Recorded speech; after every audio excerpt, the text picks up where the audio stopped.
Moves તમને આવતા જોવા મળી શકે છે. તો બેટર છે કે ટાઈમિંગ તમે આ કાઉન્ટરને અવોઇડ કરી શકો છો. અગર 122-123 ના જે ઇમ્પોર્ટન્ટ રેઝિસ્ટન્સ ઝોન જે છે એને ક્રોસ કરી એની ઉપર સસ્ટેન થવાની કોશિશ કરે છે, then you can buy it for 140-145 ના ટાર્ગેટ માટે તમે બાય કરી શકો છો. બટ 122 ના લેવલ ક્રુશિયલ છે, એ ક્રોસ કરે એ પછી તમારે એન્ટ્રી લેવી જોઈએ. ક્લિયર. તો આ વ્યૂ તમને આથી ખાસ બનતો જોવા મળી રહ્યો છે. ગતિ ઇન્ટરેસ્ટિંગ કાઉન્ટર આજે નજર રાખીશું. નેક્સ્ટ આપણા ધ્યાનમાં હોવું જોઈએ ટાટા મોટર્સ, કારણ કે ગ્લોબલ મેન્યુફેક્ચરિંગ ઇન્ડસ્ટ્રીમાં બેટરી ક્ષેત્રે તેઓ આગળ વધવા માગી રહ્યા છે અને બહુ મહત્ત્વનું તેમણે અહીંયાથી ખાસ આ સ્ટેટમેન્ટ આપ્યું છે. તેજસ, આપણે જાણીએ છીએ હમણાં જ હજુ ગુજરાતના સાણંદમાં તેઓ બેટરી મેન્યુફેક્ચરિંગનો પ્લાન્ટ લગાવી રહ્યા છે અને હવે તેમના તરફથી સ્ટેટમેન્ટ આવી રહ્યું છે કે સમગ્ર વિશ્વભરમાં બેટરી મેન્યુફેક્ચરિંગ ક્ષેત્રે તેઓ આગળ આવે તેવા પ્રકારનો તેમનો પ્રયાસ રહેશે. મતલબ બહુ મોટા પ્રમાણમાં ઇન્વેસ્ટમેન્ટ અહીંયા થઈ રહ્યું છે. 13,000 કરોડનો આંકડો પણ સામે આવેલો છે. પણ હા, તેમણે જે એસ્પિરેશન રાખ્યા છે અહીંયાથી કે બેટરી મેન્યુફેક્ચરિંગમાં સમગ્ર વિશ્વમાં નામ બનાવવું છે, આ સમજવાનું રહેશે. કેમ કે ટાટા મોટર્સ જુઓ, એક તો ટાટા ટેક આઈપીઓ આપણે સૌ કોઈ જાણીએ છીએ કે બહુ જલ્દી આવશે. ઓલરેડી સ્ટોક 52 વીક હાઈ બનાવે છે. એમાં પણ બેટરી મેન્યુફેક્ચરિંગની વધુ એક સબસિડિયરીનું જે ઇન્કમ પણ અહીંયાથી જો સર્જન શરૂ થાય, કંપનીના રીરેટિંગ કયા કયા લેવલ્સ પર થશે તે આવનારા દિવસોમાં સમજવું બહુ રસપ્રદ રહેશે. તેજસ, ન્યૂઝ આવ્યા છે. સો ટાટા મોટર્સની વાત કરીએ તો કંપની ઓવરઓલ એનો જે કમર્શિયલ બિઝનેસ હતો એમાં કશે ને કશે સ્ટ્રગલ કરતો હતો. ઇન્ડિયન માર્કેટ્સમાં બિફોર ધીસ ઈવી કાર એના પ્રોડક્ટ્સની એટલી એક્સેપ્ટન્સ નહીં હતું, બટ લાસ્ટ 3-4 યર્સમાં કંપનીએ જે રીતે ઇનોવેશન્સ કર્યું છે, it is super. Isle just give you some data. એક તો કંપની ઓવરઓલ પીએલઆઈ સ્કીમમાં પણ એનું ટેલવિન્ડ મળે એવું અમને લાગે છે. દેન 100% રિન્યુએબલ પાવર જે સ્વિચ કરવાની વાત કરે છે ટાટા મોટર્સ, જો એને એસ્પિરેશન્સ લીધો છે બાય 2020-30 અને કંપની એના પર ખૂબ જ સારું કેપેક્સ કરી રહી છે. 8,000 કરોડનું કેપેક્સ કર્યા પછી પણ કંપની આવનારા 2 થી 3 વર્ષમાં ઝીરો ડેટ થવાનું એમ ધરાવે છે. ઓવરઓલ ટાટા સન્સ જે ઓવરઓલ પ્લાનિંગ કરી રહ્યું છે, દેટ ઇઝ 40 ગીગાવોટ બેટરીનો પ્લાન્ટ એ ઓવરઓલ યુરોપમાં અને 20 ગીગાવોટનો પ્લાન્ટ ઇન્ડિયામાં પ્લાન કરી રહ્યું છે. સો આઈ ગેસ આ બધું જોતા પ્લાન ખૂબ જ એસ્પિરેશન્સ છે. ગવર્મેન્ટ તરફથી અથવા ડિફેન્સ તરફથી ખૂબ સારી એવી બસ અને ટ્રક્સના ઓર્ડર ટાટા મોટર્સને મળી રહ્યા છે. અને સાથે સાથે અત્યારે ઇન્ડિયન રોડ પર આપણે જોઈએ તો નેક્સોન ઇઝ ધ કાર કે જે આપણે રિલાય કરી શકીએ છીએ ઈવીમાં. સો આ બધું જોતા ટાટા મોટર્સ માટે ખૂબ સારું છે. ખાલી એક નેગેટિવ પોઈન્ટ એ છે કે એ જે ડેટનો જે સિનારીઓ છે એ કઈ રીતે સોલ્વ આઉટ કરે છે અને ઇન્ડિયન માર્કેટમાં ઈવીને લઈને એક્સેપ્ટન્સ કેટલું આવે છે એ જોવાનું રહેશે. સો આ કેસમાં એક કોન્ટર એન્ડ બેટ લઈને ઇન્વેસ્ટર્સ ડેફિનેટલી આના માટે એઝ અ ગ્રુપ લેવલ તો કોઈ પ્રોબ્લેમ છે જ નહીં. Tata as a group, weather it is a TCS or Tata or Titan, right? So as a group level problem નથી. ડેટનું સિચ્યુએશન જો થોડી ઓછી થાય છે તો ઇન્વેસ્ટર્સને સારા રિટર્ન મળી શકે છે. કશે ને કશે મોટા બ્રોકરેજ હાઉસીસના પણ ટાર્ગેટ અહીંયાથી ₹600, ₹650 ના ટાર્ગેટ પ્રાઇસ પણ અહીંયાથી આવી રહ્યા છે. તો Tata motors looking a positive on basis of all this news. Clearly આ વ્યૂ બને છે, નજર રહેશે. આપણી સાથે પ્રુડન્ટ બ્રોકિંગ સર્વિસીસના પ્રદીપ હુચંદાણી પણ જોડાઈ ચૂક્યા છે. પ્રદીપ, આપનું પણ સ્વાગત અને ગુડ મોર્નિંગ. ચર્ચા આગળ વધારીશું. નેક્સ્ટ આજે હીરો મોટોકોર્પ ફોકસમાં છે. તેમણે પણ પોતાના જે ગાઈડન્સ આપ્યા છે અહીંયાથી આગળ ઇવીઝ પર ફોકસના, પ્રીમિયમ બાઇક્સના લોન્ચના નાણાકીય 2024 માટે તેઓ બહુ બુલિશ સાઉન્ડ કરી રહ્યા છે. આ બધા જ કમેન્ટ્રી પછી આજે સ્ટોકમાં રિએક્શન આવતું જોવા મળવાનું છે. પ્રદીપ, હીરો મોટોકોર્પના ચાર્ટ્સ પર નજર કરી લો. આજે જે કંઈ પણ એક્શન છે તેને જોતા અહીંયા રિએક્શન આવતું જોવા મળી શકે તેમ છે. જી, ગુડ મોર્નિંગ અગેન. સો હીરો મોટોકોર્પ આપણને ખબર છે કે એક મલ્ટી યર અંડર પરફોર્મન્સ આપણે જોયું છે બાકીના ઓટોમોબાઈલ પેકની કમ્પેરિઝનમાં. પણ એ જે અંડર પરફોર્મન્સ છે એ આગળ જતા રિવર્સ થઈ શકે એના અર્લી ઇન્ડિકેશન જરૂરથી મળી રહ્યા છે. સ્ટોક એના જે ઇમ્પોર્ટન્ટ રેઝિસ્ટન્સ લેવલ હતા ઓગસ્ટ 2022 અને એના પછી નવેમ્બર 2022માં જે ટોપ બન્યા હતા એને ક્રોસ કરીને એની ઉપર સસ્ટેન થઈ રહ્યું છે.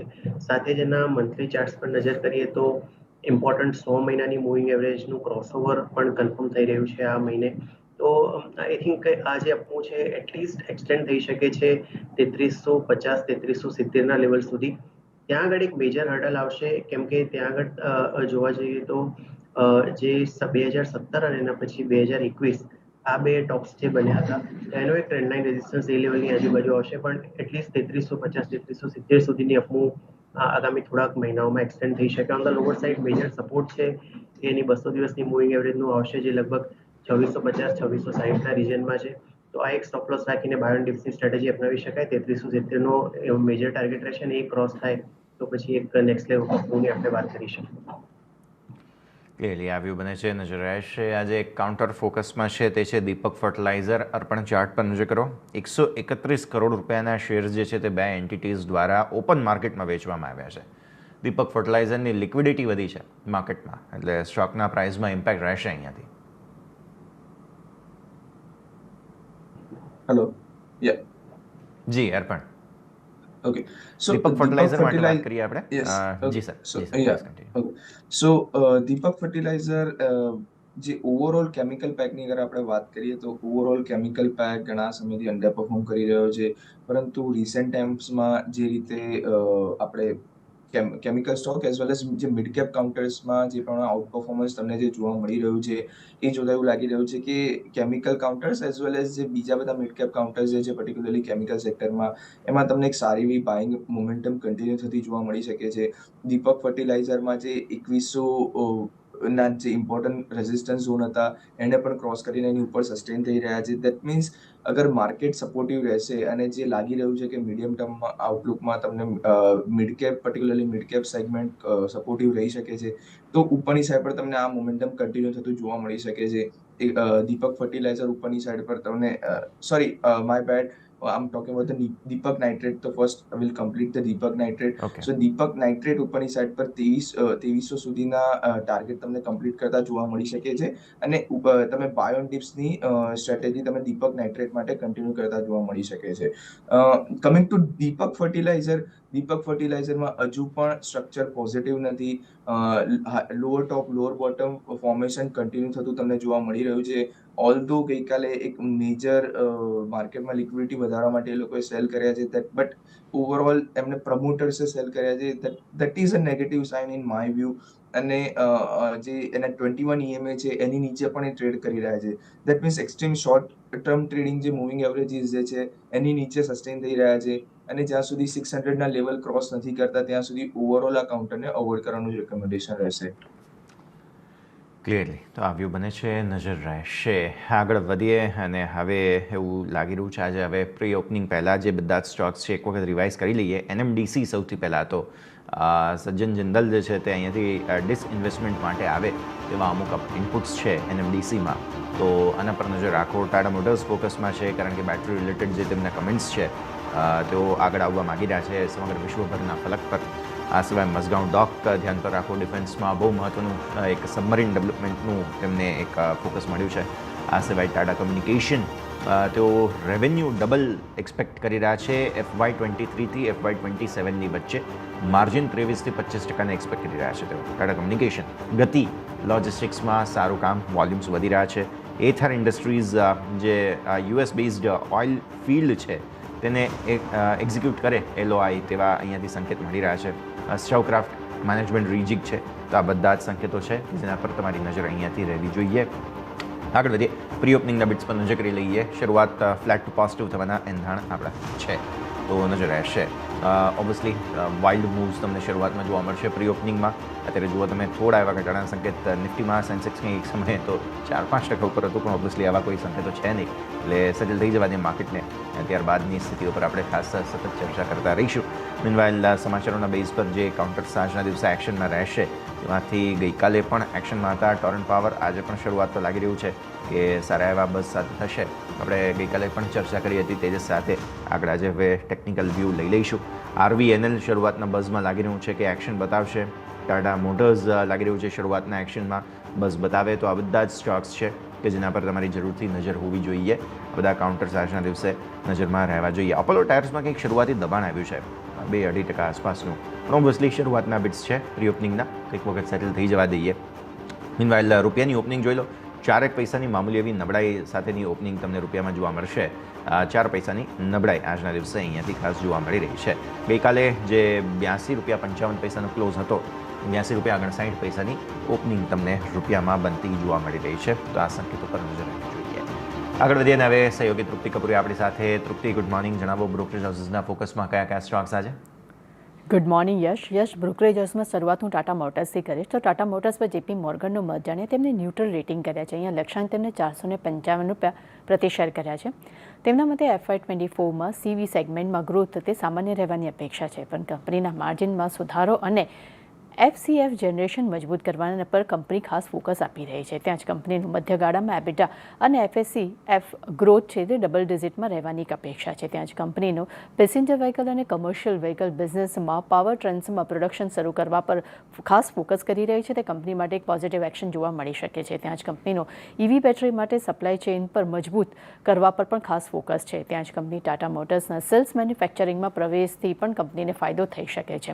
ત્યાં ટાટા મોટર્સ પર નોમુરાનો મત જાણે. તેમને અહીંયા ખરીદારીની સલાહ આપી છે. એમને લક્ષ્યાંક ₹610 પ્રતિ શેર કર્યા છે. તેમના મતે PV અને CV એટલે કે પેસેન્જર વ્હીકલ્સ અને કમર્શિયલ સેગમેન્ટથી વધુ અપેક્ષા છે અને તે અપર સાઇડ પણ તેનો સ્કોપ વધુ છે. ત્યાં જ FY24માં EV એબિટા છે તે 4.6 ગણા રહેવાની અપેક્ષા છે. ત્યાં CV માટે માર્જિનમાં પણ સુધારો આવવાની અપેક્ષા રાખી છે. ટાટા મોટર્સ પર મોર્ગન સ્ટેનલીનો મત જાણે. તેમને ઓવરવેટ રેટિંગ કર્યા છે. લક્ષ્યાંક અહીંયા તેમને ₹617 પ્રતિ શેર કર્યા છે. તેમના મતે કંપનીના માર્જિનમાં સુધારો આવી શકે છે અને FCF જનરેશન તે મજબૂત રહેવા પર પણ ખાસ કંપની ફોકસ આપી રહી છે. ત્યાં જ ટાટા ગ્રુપમાં EV બેટરી પ્લાન્ટ તે 2 વર્ષમાં શરૂ કરવાની અપેક્ષા છે અને શરૂ થઈ શકે છે તેવી શક્યતાઓ પણ છે.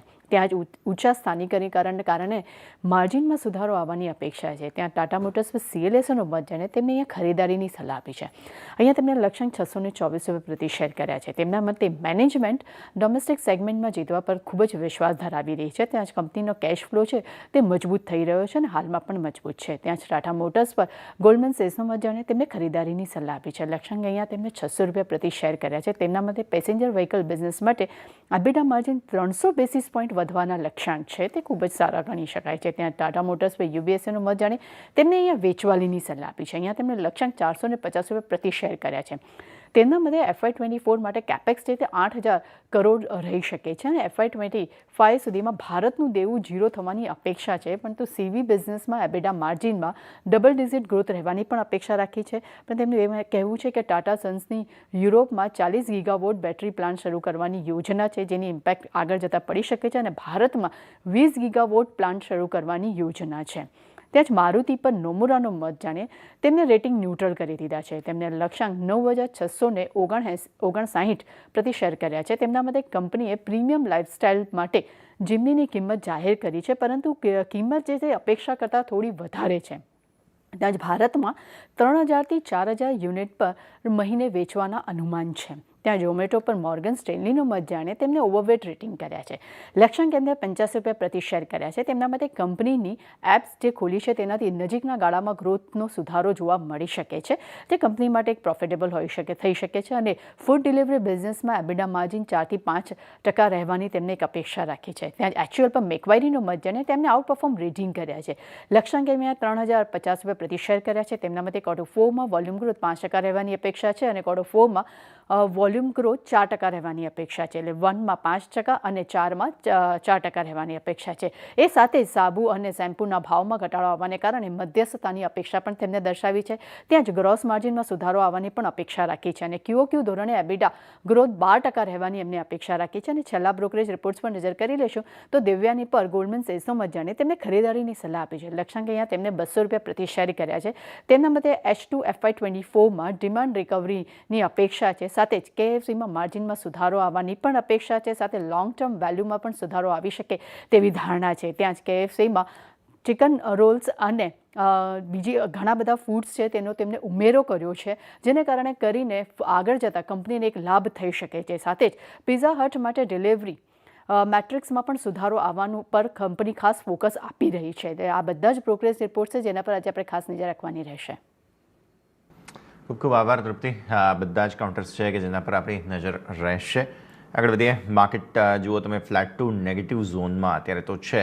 હજુ પણ સેટલ થવા માટે થોડો સમય લેશે, પણ ઓબ્વિયસલી આજે થોડી નર્વસનેસ શરૂઆતમાં જોવા મળે તેવા ઇન્ડિકેશન્સ અત્યારે તો આપણને બની રહ્યા છે. 20 પોઈન્ટની અપમૂવના સંકેત છે એ SGX તરફથી છે, તો સેટલ થઈ જવા દઈએ. મીનવાઇલ પ્રદીપ, સવારે જે 2 કાઉન્ટર્સ આપણે ડિસ્કસ કર્યા હતા ફરી એકવાર રિવિઝિટ કરી લઈએ ટ્રેડિંગ કોલ્સ તરીકે. આઈઆરએફસી એમનો પહેલો કાઉન્ટર હતો. રેલવે સ્ટોક્સમાં ગઈકાલે સારો બસ જોવા મળ્યો. આઈઆરએફસીમાં ઉપરના લેવલથી એક ડિસન્ટ કરેક્શન જોવા મળ્યું અને છેલ્લા લગભગ 8-10 સેશનથી 34 ડીએમએની આજુબાજુ કોન્સોલિડેટ થઈ રહ્યો હતો. ગઈકાલના સેશનમાં એક અબોવ એવરેજ વોલ્યુમ સાથે બ્રેકઆઉટ જોવા મળ્યું છે.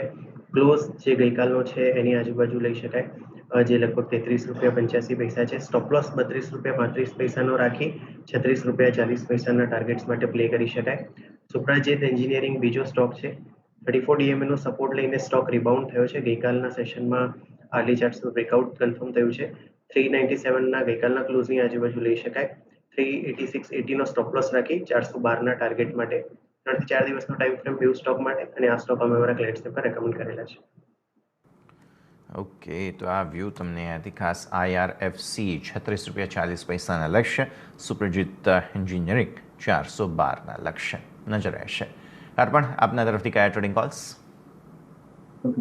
સો ઓલ્ધો બેન્કિંગ સેક્ટર લેગ કરી રહ્યું છે, પરંતુ મેટલ સેક્ટરમાં ગઈકાલે એક ફ્રેશ બ્રેકઆઉટ આવ્યું છે. મેટલ ઇન્ડેક્સ છેલ્લા ઘણા સમયથી જે 6000ના લેવલને જે ક્રોસ કરવામાં નિષ્ફળ રહ્યો હતો અને વારંવાર એ લેવલથી તમને સેલિંગ પ્રેશર આવતું જોવા મળ્યું હતું, એ ફાઇનલી ગઈકાલે 6000ના લેવલની ઉપર ક્લોઝ આવ્યું છે અને એક સ્ટ્રોંગ બ્રેકઆઉટ આવતું તમને જોવા મળી રહ્યું છે. તો એ જોતા એવું લાગી રહ્યું છે કે મેટલ સેક્ટર નેક્સ્ટ 1 થી 2 દિવસમાં તમને સારા એવા મોમેન્ટમમાં ટ્રેડ થતા જોવા મળી શકે છે. તો જિંદાલ સ્ટીલનું કાઉન્ટર જે છે, જે 530 to 532ના ઝોનમાં તમે બાય કરી શકો છો. નીચે 515ના તમે સ્ટોપ લોસ રાખી શકો છો અને ઉપરની સાઈડ પર 555 થી 560 સુધીના તમે અપસાઇડના ટાર્ગેટ એક્સપેક્ટ કરી શકો છો. બીજું જે કાઉન્ટર જે રહેશે એ રિલાયન્સનું રહેશે. લાર્જ કેપ 2500ના લેવલને ક્રોસ કરવાની કોશિશ કરી રહ્યું છે. ગઈકાલે પણ એક અટેમ્પ્ટ કર્યો હતો. ઓલ્ધો 2500ના લેવલ પર ઘણા મોટા કોલ રાઇટરનો એક બ્લોક ઉભેલો છે. સો એ જ્યારે પણ એ કોલ રાઇટર અનવાઇન્ડ કરવા આવશે તો એ પછી તમને એક સ્ટ્રોંગ અપસાઇડ મોમેન્ટમ રિલાયન્સના કાઉન્ટરમાં આવતું જોવા મળી શકે છે.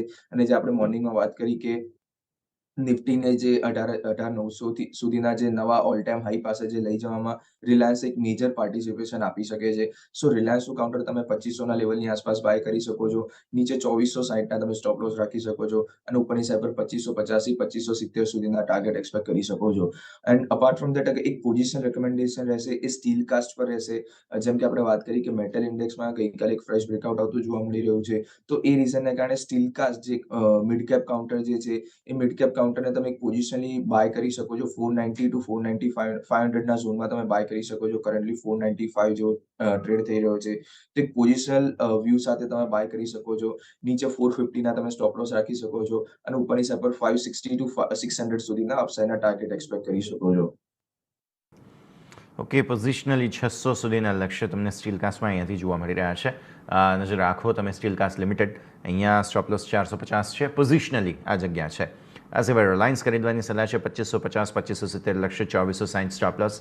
જિંદાલ સ્ટીલ તમને 570ના લક્ષ્ય મેક્સિમમ સાથે જગ્યા બની રહી છે. તો આ બધા જ કાઉન્ટર્સ તમને જિંદાલ સ્ટીલ જે છે તે રિલાયન્સ અને સ્ટીલ કાસ્ટ અર્પણ તરફથી અને પ્રદીપ તરફથી IRFC અને સુપ્રજીત એન્જિનિયરિંગ આ બધા પર તમારી નજર હોવી જોઈએ. રિલાયન્સની વાત કરી છે તો અગેન સ્ટેન્ડર્ડ ડિસ્ક્લેમર્સ તમને જણાવી દઈશું કે આપ જે ચેનલ જોઈ રહ્યા છો તેનો કારભાર નેટવર્ક 18 અને TV 18 ધરાવે છે, જેનું નિયંત્રણ સ્વતંત્ર મીડિયા ટ્રસ્ટ કરે છે અને થતા લાભ રિલાયન્સ ઇન્ડસ્ટ્રીઝને મળે છે. આગળ વધીએ. હવે માર્કેટ્સ સેટલ થઈ ચૂક્યા છે.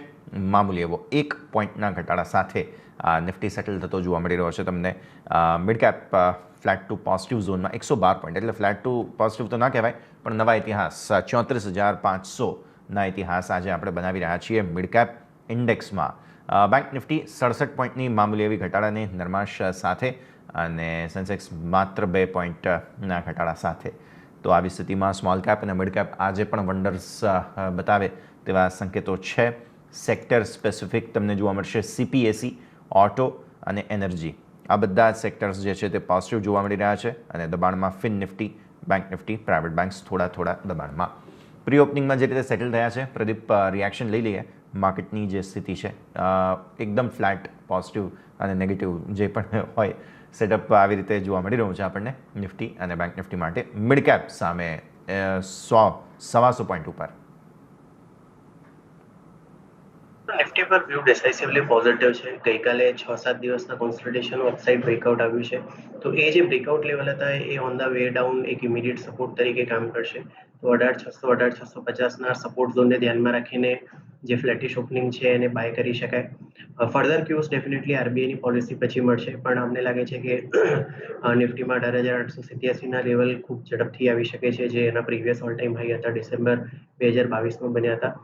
બેંક નિફ્ટીમાં પણ અમને લાગે છે કે ગઈકાલનો જે હાઈ છે 44,346નો એ ક્રોસ થાય છે તો એક આરબીઆઈની પોલિસી પહેલા 44,500ના લેવલ ટેસ્ટ થઈ શકે છે, જે રિસેન્ટ હાઈ છે. અને આગળ જતા અગર જો આરબીઆઈની પોલિસી સપોર્ટિવ આવે છે અને 44,500ની ઉપર સસ્ટેન કરે છે તો 44,945,000ના લેવલ પણ આગળ જતા પોસિબલ છે. તો બેઉ ઇન્ડાઇસીસમાં પોઝિટિવ રહેશે. નિફ્ટીમાં એક રિલેટિવલી પોઝિટિવ બાયસ આપણે સતત મેન્ટેન કર્યો છે ને એ બાયસ હું હજી પણ રીઇટરેટ કરીશ. ક્લિયરલી તો વ્યૂ ઓવરઓલ પોઝિટિવ છે, નજર રાખતા રહીશું. આગળ વધીએ. હવે માર્કેટના ઓપનિંગને 3 મિનિટથી પણ ઓછો સમય બાકી બચ્યો છે. શરૂઆતમાં જ્યાં સારું વોલ્યુમ બનતું જોવા મળી રહ્યું છે તેમાંથી ટાટા એલેક્સી મારા ધ્યાન પર આવી રહ્યું છે. તેજસ, ટાટા એલેક્સી મહત્વનું સ્ટોક છે અને જે રીતે હવે એક વધુ મેજર ડેવલપમેન્ટ ઇસરો તરફથી જે કોન્ટ્રાક્ટ મળ્યા છે આનું થોડું ક્વિક રિકેપ લઈ લઈએ. Tejas. So overall, all mid-cap IT seems positive, though થોડી નેગેટિવ કમેન્ટ્રી આવી હતી સર્વેમાં. બટ ટાટા એલેક્સી, persistent આ બધા એવા સ્ટોક્સ છે કે જે હજુ અહીંયાથી ખૂબ સારા એવા રિટર્ન બની શકે છે. So coming back to Tata Elxsi, valuations are reasonably 65ના પીઈ પર અવેલેબલ છે, બટ કંપની જે હિસાબે ગ્રો કરે છે તો એ હિસાબે I deserve such a valuations.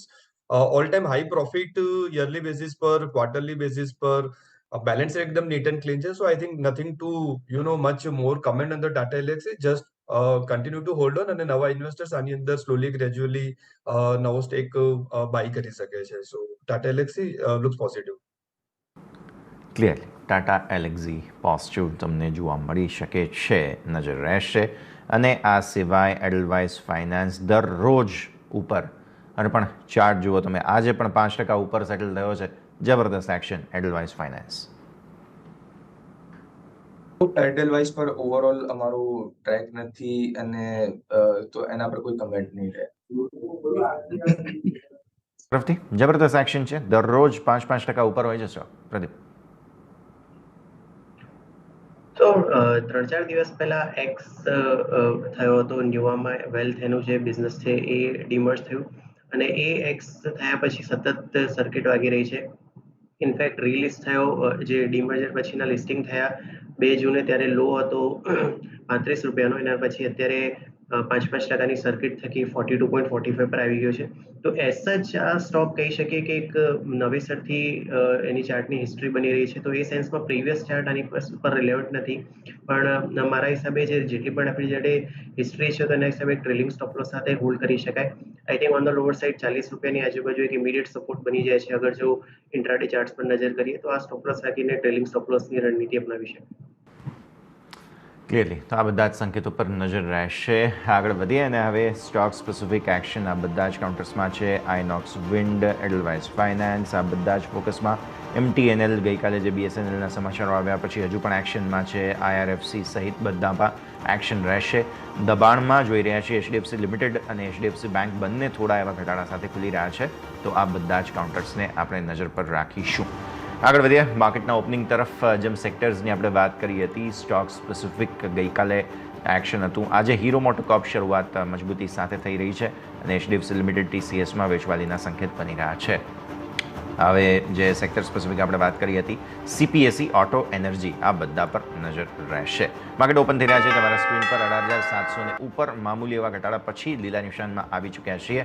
Sensex લાલ નિશાનમાંથી લીલા નિશાનમાં હવે આવતો તમને જોવા મળશે અને મિડ કેપ જે 112 પોઈન્ટ આસપાસની મજબૂતીના સેટલ થયા હતા ત્યાંથી થોડું નીચે આવ્યું છે.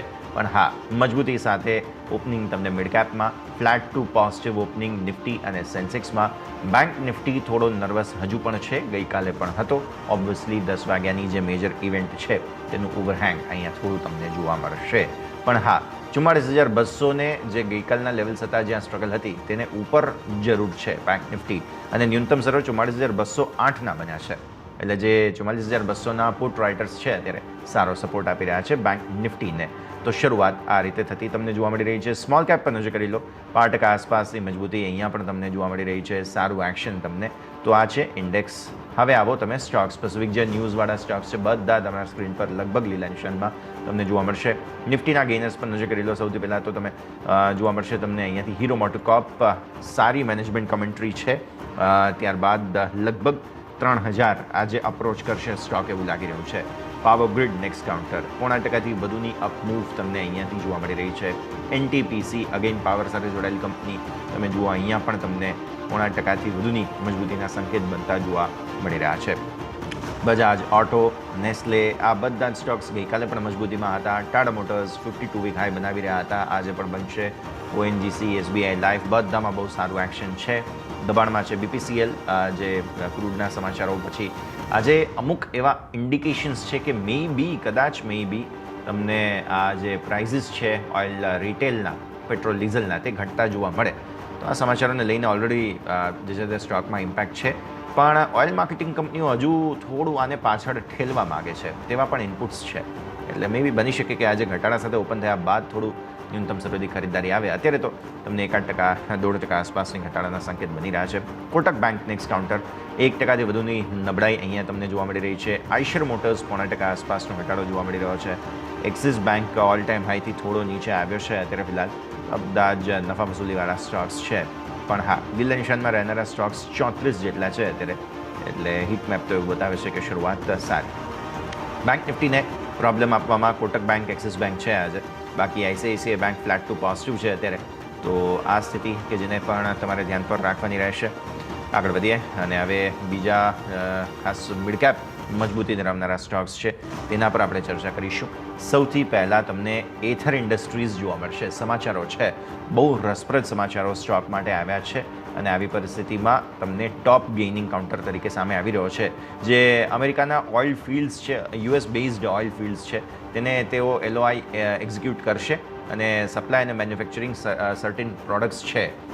ઓઇલ ફિલ્ડ કંપની છે કે તેને તેઓ સપ્લાય કરશે અહીંયાથી સમાચારોને લઈને એક્શનમાં.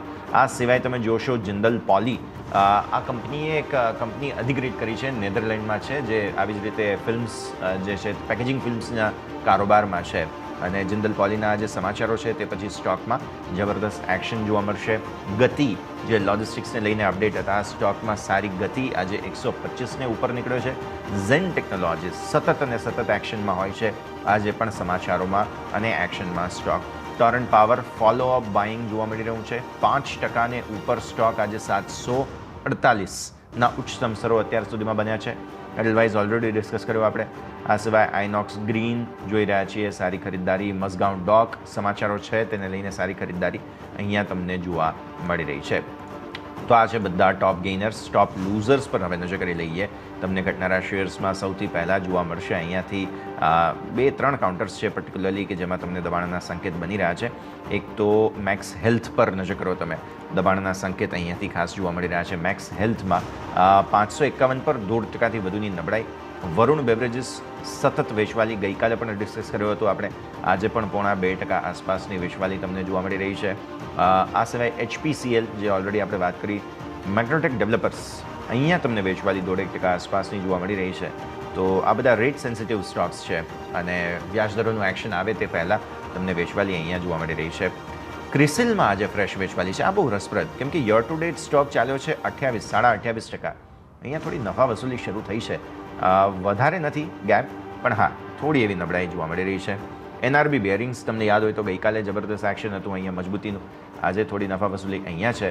અને અરવિંદ સ્માર્ટ સ્પેસ પર એક વખત નજર કરી લો, 1-8% આસપાસનું દબાણ. તો આ છે બધા ટોપ ગેઇનર્સ અને લૂઝર્સ. મિડકેપ સ્મોલ કેપમાંથી બધા જ કાઉન્ટર્સ પર આપણે ચર્ચા કરી. અર્પણ, હવે રિએક્શન લઈ લઈએ માર્કેટના ઓપનિંગનું. ફ્લેટ ટુ પોઝિટિવ લેવલ્સ એક વખત રિવિઝિટ કરી લઈએ. સો યસ, જ્યાં સુધી માર્કેટ આજના દિવસે 18,700 ની ઉપર સસ્ટેન કરે છે, that is a positive sign. Because જે ગઈકાલે 18,700 ની ઉપર જે બ્રેકઆઉટ આપ્યું છે અને 18,700 ના પુટ પર જે ફ્રેશ રાઇટિંગ તમને આજની એક્સપાયરી માટે જે જોવા મળી રહ્યા છે, ઇન્ડિકેટ કરી રહ્યા છે કે આજના દિવસ માટે 18,700 મોસ્ટ લાઇકલી હોલ્ડ કરવું જોઈએ. સો ડ્યુરિંગ ધ RBI ઇવેન્ટ, કે જે RBI નું જ્યારે અનાઉન્સમેન્ટ હોય એ વખતે અગર તમને જો 18,700 સુધીના અગર ડીપ મળતા જોવા મળે છે, તો એ વખતે તમે આ માર્કેટમાં એન્ટ્રી લઈ શકો છો. નિફ્ટીમાં પર્ટિક્યુલરલી લોંગ સાઇડ પર પોઝિશન બનાવી શકો છો અને ઉપરની સાઈડ પર 18,850 to 18,900 સુધીના અપસાઇડના ટાર્ગેટ એક્સપેક્ટ કરી શકો છો. ઓકે, તો આ વ્યૂ તમને અહીંયાથી ખાસ બની રહ્યું છે. પ્રદીપ, આપના પાસેથી પણ વ્યૂ જે પ્રકારે આપણે વાત કરી હતી, અને ફિન નિફ્ટી પણ શરૂઆતી થોડા દબાણમાં છે. પ્રાઇવેટ બેન્ક્સ હજુ થોડા નર્વસ છે. ઓબ્વિયસલી 10 વાગ્યા સુધીની થોડી રાહ જોવાની રહેશે આપણે. જે પ્રકારનું ઓપનિંગ છે ફ્લેટ ટુ પોઝિટિવ. મિડકેપમાં પણ થોડી ઉપલા સરોથી નફા વસૂલી અત્યારે. મારા માટે નિફ્ટીમાં ઇન્ટ્રાડે ચાર્ટ્સ પર 18,650 નો સપોર્ટ છે, તો એ સ્ટોપ લોસ સાથે પોઝિટિવ વ્યૂ મેન્ટેન કરી શકાય. બેંક નિફ્ટીમાં આપણે જે પણ વાત કરી, ગઈકાલનો જે ઇન્ટ્રાડે હાઈ છે 44,346, એનો ક્રોસઓવર વેઇટ કરવું જોઈએ. નિફ્ટી મિડ કેપ ઇન્ડેક્સમાં સતત આપણે ખૂબ મોટો વધારો જોયો છે, એટલે થોડું કન્સોલિડેશન કદાચ આવી શકે, પણ ઓવરઓલ જે બાયસ છે અમારું નિફ્ટી મિડ કેપ ઇન્ડેક્સ પર ખૂબ પોઝિટિવ છે, કન્સિડરિંગ કે 2021 અને એના પછી 2022માં જે ટોપ બન્યા હતા એનું જે બ્રેકઆઉટ છે રિસેન્ટલી કન્ફર્મ થયું છે. તો લોંગર ટર્મ જે ટાર્ગેટ છે નિફ્ટી મિડ કેપ ઇન્ડેક્સના ખૂબ મોટા આવે છે. તો ઓવરઓલ ઇવન સ્મોલ કેપ ઇન્ડેક્સમાં પણ તમે જુઓ, એપ્રિલ 2022 પછીનો હાઈએસ્ટ ક્લોઝ રિસેન્ટલી કન્ફર્મ થયો છે. આ બેઉ બ્રોડર ઇન્ડેક્સિસ પર અમારું પોઝિટિવ છે. આ છેલ્લા થોડાક સેશનમાં એક સ્ટીપ અપ મૂવ જોવા મળી છે, એનું કન્સોલિડેશન કદાચ જોવા મળી શકે, પણ ઓવરઓલ વ્યૂ ડેફિનેટલી પોઝિટિવ છે. ઓકે, તો ઓવરઓલ વ્યૂ પોઝિટિવ રહેતો અહીંયાથી જોવા મળી રહ્યું છે. નજર રહેશે. આગળ વધીએ. હવે સૌથી પહેલાં મારે ટેકનિકલી વાત કરવી છે ટોરન્ટ પાવરની. પ્રદીપ, તમારા પાસે આવીશું. ગઈકાલે જે સમાચારો આવ્યા તે પહેલાં જ ઓલરેડી સ્ટોકમાં ચાર્ટમાં બઝ બનતો હતો. ગઈકાલે સમાચારો બહુ બૂસ્ટ આપનારા છે સ્ટોક માટે, અને ફોલો બાઇંગ આજે પણ તમને ટોરન્ટ પાવરમાં જોવા મળી રહ્યું છે. ચર્ચાની શરૂઆત ટોરન્ટ પાવર સાથે. પ્રદીપ. સો એઝ અ ડિસ્ક્લોઝર, આ સ્ટોક અમે લગભગ 5-6 સેશન પહેલા અમારા ક્લાયન્ટ્સને રેકમેન્ડ કર્યો હતો પોઝિશનલ પિક તરીકે. રીઝન બિંગ કે ખૂબ મોટું બ્રેકઆઉટ એના વીકલી મંથલી ચાર્ટ્સ પર જોવા મળ્યું હતું. ઇનફેક્ટ 2021ના ડિસેમ્બરમાં અને એના પછી 2022ના ઓગસ્ટમાં ટોપ્સ બન્યા હતા, એનું બ્રેકઆઉટ કન્ફર્મ થયું હતું, અને લેવલ લગભગ 660ના હતા. તો એક ખૂબ જ સારી અપમૂવ એના પછી આપણને જોવા મળી છે. આઈ થિંક ફ્રેશ બાઇંગ માટે રિસ્ક રિવોર્ડ રેશિયો એટલો ફેવરેબલ નથી, કેમ કે વીક ટુ ડેટ અત્યારે સુધી સ્ટોક 28-29% ઓલરેડી પ્લસ થઈ ગયો છે. એક્ઝિસ્ટિંગ લોંગ હોય એ ટ્રેલિંગ સ્ટોપ લોસ સાથે હોલ્ડ કરી શકાય. On the lower side immediate support લગભગ 650-660ના રિજનમાં છે, તો આ સ્ટોપ લોસ રાખવાનો રહેશે એક્ઝિસ્ટિંગ લોંગ માટે, અને જેમ જેમ સ્ટોક ઉપર જાય છે એમ ટ્રેલ કરતા જવું જોઈએ સ્ટોક. ઓકે, તો આ વ્યૂ તમને બને છે. આગળ વધીએ. આજે પાવર ગ્રીડ, એનટીપીસી બધામાં સારું એક્શન જોવા મળી રહ્યું છે. ચર્ચા આ બધા પર આપણે કરીશું, પણ સૌથી પહેલાં તેજસ, મારે તમારા પાસે આવવું છે હીરો મોટોકોર્પ માટે. બહુ બુલિશ પ્લાન્સ તેમણે લોન્ચ જણાવ્યા છે. અમારા સહયોગી ચેનલ સાથે એક્સક્લુઝિવ ઇન્ટરવ્યૂમાં તેમણે કહ્યું છે કે ઇવીઝમાં બહુ મોટું ફોકસ છે તેમનું, અને સાથે સાથે તેઓ અહીંયાથી જે રીતે ખાસ નવા પ્રીમિયમ બાઇક્સ આ વર્ષમાં એટલા લાવશે કે જેટલા હિસ્ટ્રીમાં ક્યારેય નથી લાવ્યા. તેવા પ્રકારના સ્ટેટમેન્ટ તેમના છે હીરો મોટોકોર્પ. તેજસ. ઓવરઓલ હીરો મોટોકોર્પમાં અમે જે જોઈ રહ્યા છે એ આ રીતે છે કે ઈવી ને લઈને કશે ને કશે એવું હતું કે આ કંપની થોડી લેટ છે, બીકોઝ ઈવીમાં ઘણી બધી ઓલા કે પછી ગ્રેવ્સ કોટન જેવી કંપનીએ માર્કેટ શેર કબજે કર્યું હતું. પરંતુ રિસેન્ટ જે ન્યૂઝ આવ્યા છે એમાં FAM2 સબસિડરીઝને લઈને આ બધી જ કંપનીને પેનલ્ટી લગાવવામાં આવી છે. ગ્રેવ્સ કોટનને અરાઉન્ડ 124 કરોડની પેનલ્ટી લગાવવામાં આવી છે. પરંતુ હીરો મોટર્સ ક્યારેય પણ આવી કોઈ સબસિડરીઝને લઈને કોઈ ખોટા બેનિફિટ્સ કસ્ટમરને એ રીતે નથી આપ્યા. સો વીડા 1 અને વીડા 2 એનું ઈવી વ્હીકલ છે, જેનું માર્કેટમાં એક્સેપ્ટન્સ આવી રહ્યું છે. ઘણી બધી સિટીઝમાં ડીલર્સ થ્રુ એ માર્કેટમાં રોલ આઉટ થઈ રહ્યું છે. સેકન્ડ, વેલ્યુએશન્સ કમ્પ્લીટલી ઇન્વેસ્ટર્સના ફેવરમાં છે. સો ઘણા વર્ષનું ડ્રોડાઉન કંપનીએ છેલ્લા 1-1.5 વર્ષમાં સારું એવું પિકઅપ પકડ્યું છે. So quarterly numbers, yearly numbers, valuations અને કશે ને કશે ડિવિડન્ડનો સપોર્ટ તો આ કંપની ઓલવેઝ 3-4% આપ્યો છે. અને જે રીતની કમેન્ટ્રી આવે છે એ કમેન્ટ્રીને લઈને અમારું અનુમાન એવું છે કે કંપનીના મોડલ્સનું માર્કેટમાં એક્સેપ્ટન્સ છે. સો ઘણી બધી કંપની ઇન્ડિયન માર્કેટમાં આવે છે નવા મોડલ્સની સાથે, પણ એનું એક્સેપ્ટન્સ નથી હોતું. But when it is the hero, તો એનું એક બ્રાન્ડ ઇમેજ જ અલગ છે. તો ઓવરઓલ લુકિંગ ગુડ, અને આઈ ગેસ આપણે ઓટો સેક્ટર્સ પર ઓલરેડી થોડું બુલિશ વ્યૂ ધરાવીએ છે. So I think Hero Motors can do well for the coming 1.5 year. ક્લિયરલી. તો આ સંકેત છે, નજર રહેશે. આગળ વધીએ. એનટીપીસી અને પાવર ગ્રીડ બંનેમાં જુઓ સારું બાઇંગ તમને આજના દિવસે જોવા મળી રહ્યું છે ઓપનિંગ બાદ. અર્પણ, નજર કરી લો ચાર્ટ પર. એનટીપીસી, પાવર ગ્રીડ બંનેમાં સારી ખરીદદારી આજે જોવા મળી રહી છે. સો એનટીપીસી માં આજે ફ્રેશ બ્રેકઆઉટ તમને આવતું જોવા મળી રહ્યું છે. 180 ના એના ઇમ્પોર્ટન્ટ રેઝિસ્ટન્સ ઝોન હતા, એની લેવલને ક્રોસ કરીને એની ઉપર સસ્ટેન થઈ રહ્યા છે. That means you can consider it as a fresh breakout, અને થોડું મીડિયમ ટર્મમાં તમને અપસાઇડ મોમેન્ટમ આ કાઉન્ટરમાં કન્ટિન્યુ થતું જોવા મળી શકે છે. જેના રિસેન્ટ હાઈ હતા 183, ત્યાં સુધી પણ ઓલરેડી ઓલમોસ્ટ પહોંચી ચૂક્યો છે. તો ચાન્સીસ છે કે નવા હાઈ તરફ એ જઈ રહ્યો છે, નવા 52 વીક હાઈ તરફ જઈ રહ્યો છે, અને ઉપરની સાઈડ પર 185 to 187 સુધીના ટાર્ગેટ પણ અચીવ કરતા તમને જોવા મળી શકે છે. ઓવરઓલ જે પાવર સેક્ટરમાં જે પ્રમાણે રિસેન્ટ ટાઈમમાં જે બાઇંગ આવ્યું છે, જે ટોરેન્ટ પાવરની તમે વાત કરી, અને એ પહેલા જે ઇવન લાઇક્સ ઓફ સુઝલોનમાં પણ તમને બાઇંગ ઇન્ટરેસ્ટ અગર તમને જોવા મળે છે, એની સામે એની કમ્પેરિઝનમાં likes of NTPC are much more better company, PSU companies છે, અને ડિવિડન્ડ પેઇંગ કંપનીઝ જે છે, અને એ જ રીઝનના કારણે તમને આ કાઉન્ટર્સમાં અપસાઇડ મોમેન્ટમ કન્ટિન્યુ થતું જોવા મળી શકે છે, અને ઉપરની સાઈડ પર 187 સુધીના ટાર્ગેટ એક્સપેક્ટ કરી શકો છો. ઓકે, તો આ વ્યૂ તમને અહીંયાથી ખાસ બનતો જોવા મળી રહ્યું છે. ટોરન્ટ પાવર સહિત બધી જ કંપનીઓમાં સારું એક્શન છે આજે, તો આના પર નજર રહેશે. ઓબ્વિયસલી રેટ સેન્સિટિવ છે. નિફ્ટી ઓટો એક વખત પ્રદીપ ડિસ્કસ કરી લઈએ, બિકોઝ હું જોઈ રહ્યો છું બજાજ ઓટો ફરી એકવાર આજે 52 સપ્તાહના ઉચ્ચતમ સ્તરો. હીરો મોટોકોર્પ જે પોઝિટિવ કોમેન્ટ્રી તેમણે આપી છે.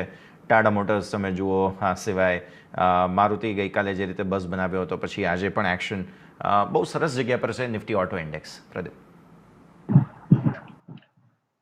નિફ્ટી ઓટો ઇન્ડેક્સની મોટાભાગની કંપનીઓ પછી ટુ વ્હીલર સ્પેસમાં હોય કે ફોર વ્હીલર સ્પેસમાં હોય બુલિશ ચાર્ટ લાગી રહ્યા છે. નિફ્ટી ઓટો ઇન્ડેક્સ ઇટસેલ્ફ આપણે ઘણા બુલિશ રહ્યા છીએ. રીઝન બિંગ કે 2017માં જે ટોપ બન્યા હતા એના પછી એક મોટો અંડર પરફોર્મર રહ્યો હતો, અને એના પછી જે પ્રમાણે એના બ્રેકઆઉટ એના જે લોંગર ટર્મ ચાર્ટ્સ પર કન્ફર્મ થયા હતા, તો જુલાઈ 2022થી અમે એક ખૂબ જ ડિસાઇસિવલી પોઝિટિવ વ્યૂ લીધો છે. તો મારા હિસાબે ઓટો ઇન્ડેક્સની જે પ્રમાણે વાત કરી, મોટાભાગની કંપનીઝના ચાર્ટ્સ સ્ટ્રોંગ લાગી રહ્યા છે. મારુતિ હોય કે પછી અશોક લેલેન્ડ હોય કે M&M, ટીવીએસ મોટર, આઈશર મોટર્સ, ટાટા મોટર્સ, એસ્કોર્ટ્સ, કુબોટા હોય, તો આ અક્રોસ ધ બોર્ડ અમને લાગે છે પોઝિટિવ મોમેન્ટમ ઓટો ઇન્ડેક્સમાં કન્ટિન્યુ રહેવું જોઈએ. તો કોઈ પણ ડીપ આવે છે તો ડેફિનેટલી એક ઇન્વેસ્ટમેન્ટના પર્સપેક્ટિવથી એક્યુમ્યુલેશન ઓપોર્ચ્યુનિટી ગણી શકાય. ઓકે, તો આ વ્યૂ તમને અહીંયાથી ખાસ બનતો જોવા મળી રહ્યું છે, નજર રહેશે. અને આ સરે જ મારા સહયોગી યતિન મોતાદેર આપણી સાથે જોડાઈ રહ્યા છે. યતિન, એક્શન જે છે તે ખાસું એવું મહત્વનું છે, તો આપણે ચર્ચા જરૂર કરીશું, પણ એક ક્વિક વિરામ લઈએ, અને વિરામ બાદ મારા સહયોગી યતિન પણ આપણી સાથે જોડાશે. આગળ ચર્ચા યથાવત રાખશે. આપ જોતા રહો CNBC બજાર.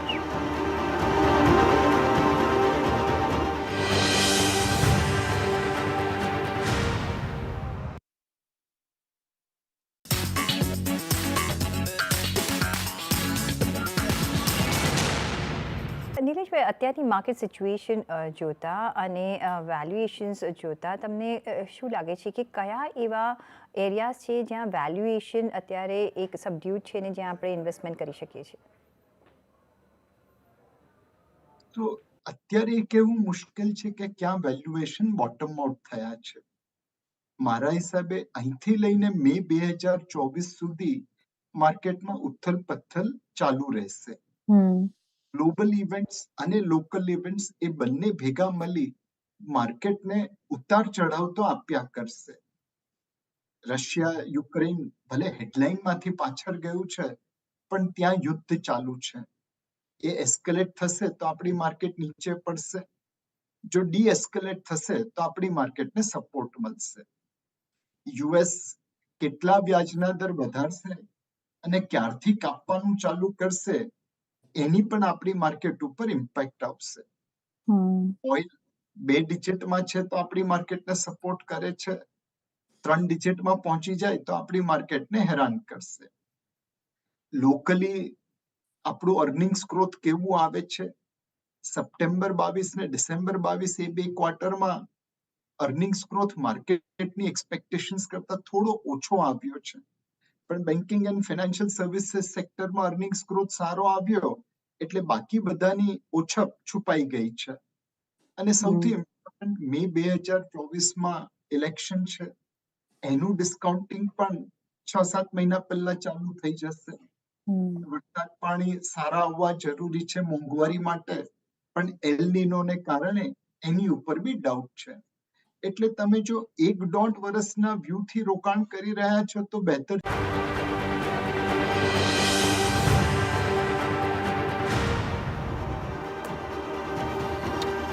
ગુડ મોર્નિંગ, નમસ્કાર. માર્કેટ મુહૂર્તમાં તમારું બધાનું સ્વાગત છે. હું છું યતિન મોતા અને આપણી સાથે તેજસ જરીવાલા જોડાયેલા છે. અને હવે આપણે વાત કરીએ પ્રદીપ હેતચંદાની સાથે. પ્રદીપ સર, અગર વાત કરીએ અત્યારે માર્કેટ્સની તો ઘણી સ્ટેબિલિટી છે. રિલાયન્સ પર પર્ટિક્યુલરલી વાત કરીએ તો લગભગ 30-40 રૂપિયા દૂર છે 200 DMAથી, અને યુઝ્યુઅલી જુલાઈ મિડમાં એજીએમ થતી હોય છે. એન્યુઅલ રિપોર્ટ બી ગમે ત્યારે એક્સપેક્ટેડ છે. કોઈ પર્ટિક્યુલર વ્યૂ રિલાયન્સ ઇન્ડસ્ટ્રીઝ ઉપર કરંટ લેવલથી? સો રિલાયન્સ ઇન્ડસ્ટ્રી એના 200 DMA ની ઉપર કોન્સોલિડેટ થઈ રહ્યો છે, as you rightly mention. I think overall bias positive છે. ડેલી ચાર્ટ્સ પર એક હાયર ટોપ હાયર બોટમની શૃંખલા બની રહી છે. રિસેન્ટલી જે 30 મેના દિવસે 2537 ના ટોપ બન્યા હતા, એક ઇમિડિયેટ ટાર્ગેટ જરૂર છે, અને એ ક્રોસ થાય તો પછી નેક્સ્ટ મેજર જે ટાર્ગેટ છે લગભગ 2670-2675, જ્યાં આગળ જે એના રેકોર્ડ હાઈ અને એના પછીના સબસિક્વન્ટ ટોપ્સને કનેક્ટ કરીએ તો એ ટ્રેન્ડ લાઇનનું હર્ડલ આવશે. તો એક નેક્સ્ટ મેજર ટાર્ગેટ રહેશે. ઓન ધ લોવર સાઇડ જે ઇમિડિયેટ સપોર્ટ છે લગભગ 2450 રીજનમાં છે. તો આ એક સ્ટોપ લોસ સાથે રિલાયન્સ પર પોઝિટિવ વ્યૂ હોલ્ડ કરી શકે. તો આ વ્યૂ આવી રહ્યું છે રિલાયન્સ ઇન્ડસ્ટ્રીઝ પર. અને ધ્યાન રાખજો, CNBC બજારનું પ્રભુત્વ અને પ્રબંધન રિલાયન્સ ઇન્ડસ્ટ્રીઝ પાસે છે. તો કોઈ પણ પોઝિશન લેતી પહેલાં તમારા વિત્તીય સલાહકારને જરૂર પૂછી લેજો. પ્રદીપભાઈ, એક પેક જે આજે બહુ વીક છે તે છે ઓઇલ માર્કેટિંગ કંપનીઝ. પાછલા 4-5 ટ્રેડિંગ સેશનથી સરસ પ્રાઇસ અને વોલ્યુમ એક્શન હતું. ક્વાર્ટરના રિઝલ્ટ્સ બી સારા હતા. IOC અને HPCL આ બે કાઉન્ટર પર બાય ઓન ડિક્લાઇન્સ કરશો કે હજી વેટ એન્ડ વોચ પર રાખશો ઓઇલ માર્કેટિંગ કંપનીઝ? સો IOC ની ખાસ કરીને વાત કરીએ તો ઓન ધ હાયર સાઇડ 91 રૂપિયા 40 પૈસાના ટોપ બન્યા હતા 31 મેના, અને ફરીથી આ ટોપ ગઈકાલે રીટેસ્ટ થયા હતા. એટલે એ સેન્સમાં 91 રૂપિયા 35 પૈસાની આજુબાજુ એક ડબલ ટોપ ઇન પ્લેસ છે, અને આ એક હર્ડલ ક્રોસ થવું જરૂરી છે, કન્સિડરિંગ ધ ફેક્ટ કે ઓલરેડી રિસેન્ટલી એક સારી અપમૂવ જોવા મળી ચૂકી છે. તો એક થોડો કોન્સલ્ટેશનનો ફેઝ જરૂરથી આપણે જોઈ રહ્યા છીએ. 91 રૂપિયા 40 પૈસાની ઉપર સસ્ટેન કરે છે તો પછી નેક્સ્ટ લેગ ઓફ અપમૂવ સ્ટોકને 93 રૂપિયા 40 પૈસા અને એના પછી 104 રૂપિયાના મેજર ટાર્ગેટ તરફ લઈ જઈ શકે. એક્ઝિસ્ટિંગ લોંગ છે, હોલ્ડ કરવાની સલાહ જરૂરથી રહેશે. ઓન ધ લોઅર સાઇડ જે સપોર્ટ છે 88 રૂપિયા 70 પૈસાનો છે, તો એનો સ્ટોપ લોસ રાખી હોલ્ડ કરી શકાય. જ્યાં સુધી HPCL નો સવાલ છે, તો આમાં ગઈકાલના સેશનમાં એક strong breakout, fresh breakout confirm થયું હતું. તો અહીંયા I would be comfortable taking fresh longs. અહીંયા જે એક્ઝિસ્ટિંગ લોંગ છે અથવા ફ્રેશ લોંગ્સ છે એના માટેનો જે સ્ટોપ લોસ રહેશે એ લગભગ 253-254 રીજનમાં રહેશે. અને ઓન ધ હાયર સાઇડ એક વખત 278 રૂપિયા 40 પૈસાના જે ગઈકાલના ટોપ છે એ ક્રોસ થાય છે તો પછી 307 અને 354ના ટાર્ગેટ્સ તરફ સ્ટોક આગળ વધશે. તો આ વ્યૂ આવી રહ્યો છે IOC અને HPCL ઉપર. HPCL ઉપર પ્રદીપભાઈનો વ્યૂ છે કે સ્ટોક બ્રેકઆઉટ લેવલ્સ ઉપર છે અને કદાચ અહીંયા ઘટાડામાં ખરીદારીની તકો તમને જોવા મળી શકે. તો HPCL ધ્યાન રાખજો. આજે ઓઇલ માર્કેટિંગ કંપનીઝ એની માટે નીચે છે કારણ કે ન્યૂઝ રિપોર્ટ સજેસ્ટ કરી રહી છે કે સરકારે ઓઇલ માર્કેટિંગ કંપનીઝને ઇન્ડિકેટ કર્યું છે કે પેટ્રોલ ડીઝલના ભાવ હવે થોડા ઘણા ઘટાડાની તરફ રહેવા જોઈએ, કારણ કે ગ્લોબલ ક્રૂડ પ્રાઇસીસ ઓછા આવ્યા છે. ઘણા પૈસાની રિકવરી ઓઇલ માર્કેટિંગ કંપનીઝે ઓલરેડી ફ્યુલ સેલ્સથી કરી લીધી છે. એટલે હવે એક પેટ્રોલ ડીઝલમાં પ્રાઇસ કટ અવેટેડ છે. કદાચ આ ન્યૂઝ બજારને પસંદ નહીં આવ્યા અને બધા જ oil marketing companies 1-2% minimum losses સાથે ટ્રેડ કરી રહ્યા છે. કોટક બેંકનું ચાર્ટ લઈ આવીએ અને કોટક બેંક MSCIનું જે રીબેલેન્સિંગ હતું ત્યારે 2000 રૂપિયાનું નવો 52 વીક હાઈ ક્રોસ કર્યો હતો. ત્યારબાદ સ્ટોકમાં થોડું ઘણું પ્રેશર જ જોવા મળી રહ્યું છે. આજે બી કોટક બેંકમાં 2%ની શરૂઆતી મંદી તમને જોવા મળી રહી છે. 1900 રૂપિયાના લેવલ્સ ઉપર છે. પ્રદીપભાઈ, તમારો વ્યૂ જાણવા માંગીશ કોટક બેંક ઉપર. 1900નો લેવલ અટ્રેક્ટિવ છે, બાય ઓન ડિપ્સ કરાય? શોર્ટ ટર્મ ચાર્ટ્સ થોડાક નેગેટિવ છે. 34 DMA ની નીચે સસ્ટેન થઈ રહ્યો છે સ્ટોક. તો મારા હિસાબે આ વીકનેસ છે સ્ટોકને 200 DMA ના નેક્સ્ટ મેજર સપોર્ટ તરફ લઈ જઈ શકે, જે લગભગ 1850ના રીજનમાં પ્લેસ છે. તો એ લેવલની નજીક આવે છે તો પછી મારા હિસાબે બોટમ ફિશિંગ કરી શકાય. અત્યારે સ્ટોક પર અવોઇડનો વ્યૂ રહેશે. ઓન ધ હાયર સાઇડ જે ઇમિડિયેટ રેઝિસ્ટન્સ છે હાર્લી ચાર્ટ્સ પર એ લગભગ 1940ના રીજનમાં છે. તો જ્યાં સુધી આ લેવલ ક્રોસ નથી થતું ત્યાં સુધી સ્ટોક પર થોડોક જે શોર્ટ ટર્મ બાયસ છે નેગેટિવ રહેશે. શોર્ટ ટર્મ બાયસ નેગેટિવ છે અને સ્ટોક થોડાક ઇમ્પોર્ટન્ટ ટેકનિકલ લેવલ્સની નીચે ટ્રેડ કરી રહ્યું છે. અને કોટક બેંક એમ બી વેલ્યુએશન વાઇઝ થોડું એક્સપેન્સિવ આપણને જોવા મળી રહ્યું છે. બે કંપનીઓ ફોકસમાં, ટાટા કમ્યુનિકેશન્સ અને ટાટા મોટર્સ. આ બંને કંપનીઓની એનાલિસ્ટ મીટ હતી અને એનાલિસ્ટ મીટમાં બંને કંપનીઓએ ગ્રોથની સારી વાત કરી છે. ઇનફેક્ટ ટાટા કોમ્યુનિકેશન્સની વાત કરીએ તો સ્ટોક પાછલા 4-5 ટ્રેડિંગ સેશનમાં 100 થી 150 રૂપિયા વધી ગયો છે અને ટાટા કોમમાં જે મેનેજમેન્ટનું ગાઈડન્સ હતું એ ડેટા સેગમેન્ટનું જે રેવન્યુ છે તે બમણું કરવાની ગાઈડન્સ આપી છે અને ટાટા કોમ્યુનિકેશનની વાત કરીએ તો આ એનાલિસ્ટ મીટ બાદ સ્ટોકમાં લગભગ 1.5 થી 2% તેજી છે. ટાટા મોટર્સમાં બી તે પ્રકારે ડેટ ફ્રી થવાનું ગાઈડન્સ મેનેજમેન્ટે આપ્યું છે. પ્રદીપ, એક વખત ટાટા કમ્યુનિકેશન ઉપર તમારું વ્યૂ માંગીશ, ત્યારબાદ ટાટા મોટર્સ પર આપણે ચર્ચા કરીશું. પણ ટાટા કમ્યુનિકેશન આ રનઅપ બાદ સેન્સ બને છે ટ્રેડિંગ બેટ લેવાનું? સો ટાટા કમ્યુનિકેશનમાં આ મહિને અત્યાર સુધીમાં લગભગ 13% આપણે ગેન્સ જોયા છે. હવે આ ગેન્સ પછી શોર્ટ ટર્મમાં સ્ટોક થોડો ઓવરબોટ જરૂર છે, પણ એના મીડિયમ ટર્મ ચાર્ટ્સ પર નજર કરો તો સ્ટોક એના પ્રીવિયસ જે હાઈ હતા વીકલી ચાર્ટ્સ પર, સ્વિંગ હાઈ, ઇમ્પોર્ટન્ટ હાઈ હતા, એને ક્રોસ કરી રહ્યો છે. તે સેન્સમાં વીકલી ચાર્ટ્સ પર એક ફ્રેશ બ્રેકઆઉટ કન્ફર્મ કરી રહ્યો છે. તો મને લાગે છે કે ઇવેન્ચ્યુઅલી આ સ્ટોક એના જે રેકોર્ડ હાઈ બન્યા હતા 1591ના માર્ચ 2022માં એને રિટેસ્ટ કરી શકે આગામી થોડાક સમયમાં. કોઈ પણ ડીપ આવે છે તો એક્યુમ્યુલેશનની સલાહ રહેશે. ઓન ધ લોઅર સાઈડ જે સપોર્ટ છે એ 1390ના રીજનમાં છે, તો આ સ્ટોપ લોસ સાથે બાય એન્ડ ડિપ્સની સલાહ રહેશે. ઓકે, આ ટાટા કોમની વાત છે. સ્ટોક રનઅપ થઈ ગયો છે પણ હોલ્ડ કરવાની સલાહ તમારે અત્યારે આ સ્ટોકમાં આવી રહી છે. ટાટા મોટર્સ બી આપણે જોઈએ તો સ્ટોક સારું એવું રનઅપ થયું છે. પ્રદીપભાઈ, કોઈ વ્યૂ ટાટા મોટર્સ ઉપર? કારણ કે સારું એવું રનઅપ થયું છે. ઓટો પેકમાં બી આપણે જોઈ રહ્યા છે સૌથી સારું આઉટ પરફોર્મન્સ અત્યારે શોર્ટ ટર્મમાં ટાટા મોટર્સે કર્યું. અહીંયાથી બી તમને લાગે છે 600ના લેવલ્સ પોસિબલ છે? સો 598ના જે ટોપ છે એ બન્યા હતા સપ્ટેમ્બર 2016માં અને એના પછી એના જે રેકોર્ડ હાઈ છે 605ના બન્યા હતા માર્ચ 2015માં. તો રિસેન્ટ રનઅપ પછી સ્ટોક ક્યાંક ને ક્યાંક એ લેવલને અપ્રોચ કરી રહ્યો છે. તો એ જ નેક્સ્ટ મેજર ટાર્ગેટ અને રેઝિસ્ટન્સ છે સ્ટોક માટે 598 થી લઈને 605ના level. On the lower side જે સપોર્ટ છે આર્લી ચાર્ટ્સ પર એ લગભગ 550ના રીજનમાં છે. તો એક રિસ્ક રિવોર્ડ રેશિયો જો રિસેન્ટ રનઅપ પછી એટલો ફેવરેબલ નથી, તો ફ્રેશ બાઇંગ માટે ડિક્લાઇનનો વેઇટ કરી શકાય. એક્ઝિસ્ટિંગ લોંગ છે એમાં 550નો સ્ટોપ લોસ રાખો અને ઓન ધ હાયર સાઈડ 598, 650, 605ના ટાર્ગેટ ઝોન તરફ સ્ટોક જઈ શકે. કે તો આ બી એક એવો સ્ટોક છે જ્યાં થોડુંક વેટ એન્ડ વોચ જેવું રાખવાની જરૂર છે. પણ હા, 600ના લેવલ્સ સાઇટ ઉપર તમને જોવા મળી શકે. મેટલ્સ પેક, પ્રદીપભાઈ, કોઈ વ્યૂ? કારણ કે ચાઇનાએ જે સ્ટિમ્યુલસ અનાઉન્સ કર્યું છે, બેંક રેટ કટ કરવાની વાત કરી છે, રિયલ એસ્ટેટને બૂસ્ટર આપ્યો છે, ત્યારબાદ મેટલ સ્ટોક્સમાં આપણે ઇન જનરલ રિકવરી જોઈ રહ્યા છે. JSW સ્ટીલ, ટાટા સ્ટીલ બધા આઉટ પરફોર્મ કરી રહ્યા છે પાછલા 1-2 ટ્રેડિંગ સેશનથી. સેલ ઓફ બી એટલો જ મોટો હતો. તો અહીંયાથી મેટલમાં કોઈ ટ્રેડ, કોઈ સ્ટોક તમને પસંદ પડે છે પૂરા પેકમાં? સો નિફ્ટી મેટલ ઇન્ડેક્સની પહેલા વાત કરી લઈએ તો યર ટુ ડેટ ખૂબ મોટો અંડરપરફોર્મર રહ્યો છે. રિસેન્ટ રિકવરી છતાં પણ ઇન્ડેક્સ છે 9% ડાઉન છે 2023 કેલેન્ડરમાં. પણ આજના સેશનમાં 200 DMA ની ઉપર ગઈકાલે ઇનફેક્ટ 200 DMA ક્રોસ થઈ હતી અને આજે એની ઉપર સસ્ટેનન્સ જોવા મળી રહ્યું છે. સાથે જ હું જોઈ રહ્યો હતો JSW સ્ટીલ, ટાટા સ્ટીલ, આ બે જે મેજર દિગ્ગજ ફેરસ સ્ટોક છે એમના ડેલી ચાર્ટ્સ પર ગઈકાલના સેશનમાં બ્રેકઆઉટ કન્ફર્મ થયા હતા. તો મને લાગે છે કે એક મેજર અંડરપરફોર્મન્સ પછી metal as a pack comeback કરી રહ્યું છે. ઇનફેક્ટ સેલના ચાર્ટ્સમાં પણ ડેલી ચાર્ટ્સ પર બ્રેકઆઉટ કન્ફર્મ થયું છે. તો મારા હિસાબે આ જે પોઝિટિવ મોમેન્ટમ છે સ્ટીલ સ્ટોકમાં જે ચાલુ થયું છે એ ડેફિનેટલી આગળ જતા એક્સટેન્ડ થવું જોઈએ થોડાક દિવસો આગળ જતા. તો આવ્યું મેટલ સ્ટોક્સ ઉપર આવી રહ્યું છે. આજે મેટલ સ્ટોક્સની વાત કરીએ તો 0.5થી 1%ની તેજી છે. Cell, Tata steel, JSW steel, આ બધા જ કાઉન્ટરમાં સારું મોમેન્ટમ જોવા મળી રહ્યું છે. ઇનફેક્ટ JSW સ્ટીલનું એક સ્ટેટમેન્ટ બી આવ્યું હતું જ્યાં તેઓ કહી રહ્યા છે કે એક્વિઝિશન્સ ઉપર ધ્યાન આપશે અને કદાચ NMDC સ્ટીલ આ એક કાઉન્ટર છે જ્યાં JSW એક કોમ્પિટિંગ બિડ નાખશે.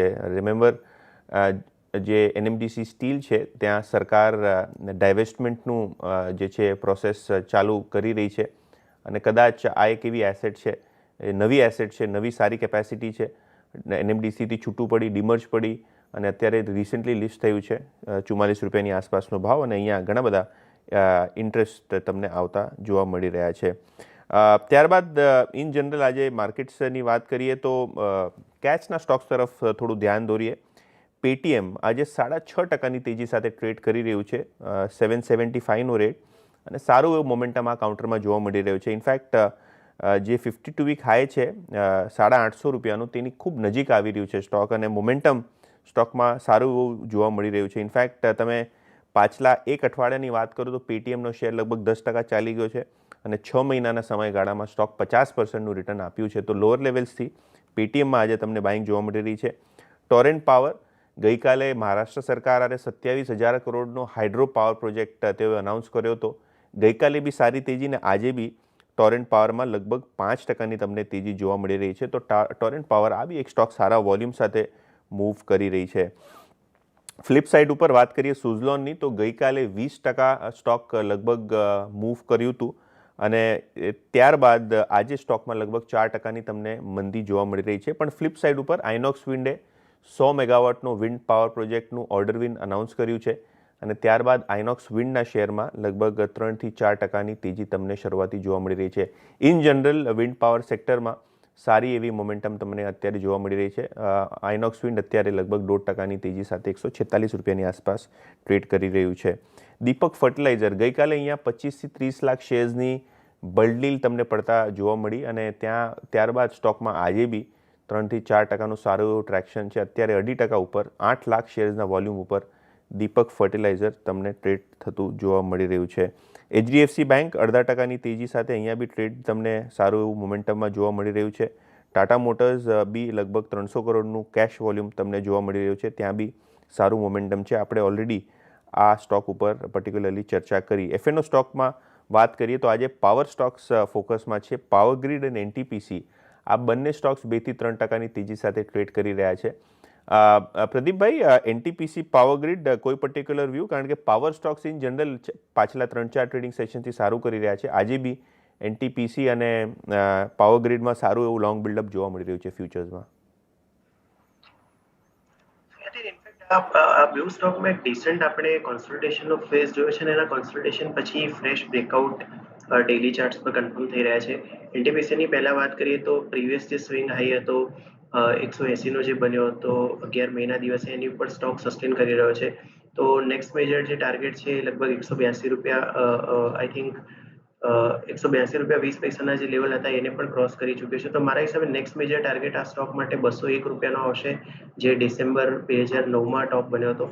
તો ખૂબ જ પોઝિટિવ ફોર્મેશન છે NTPCનું.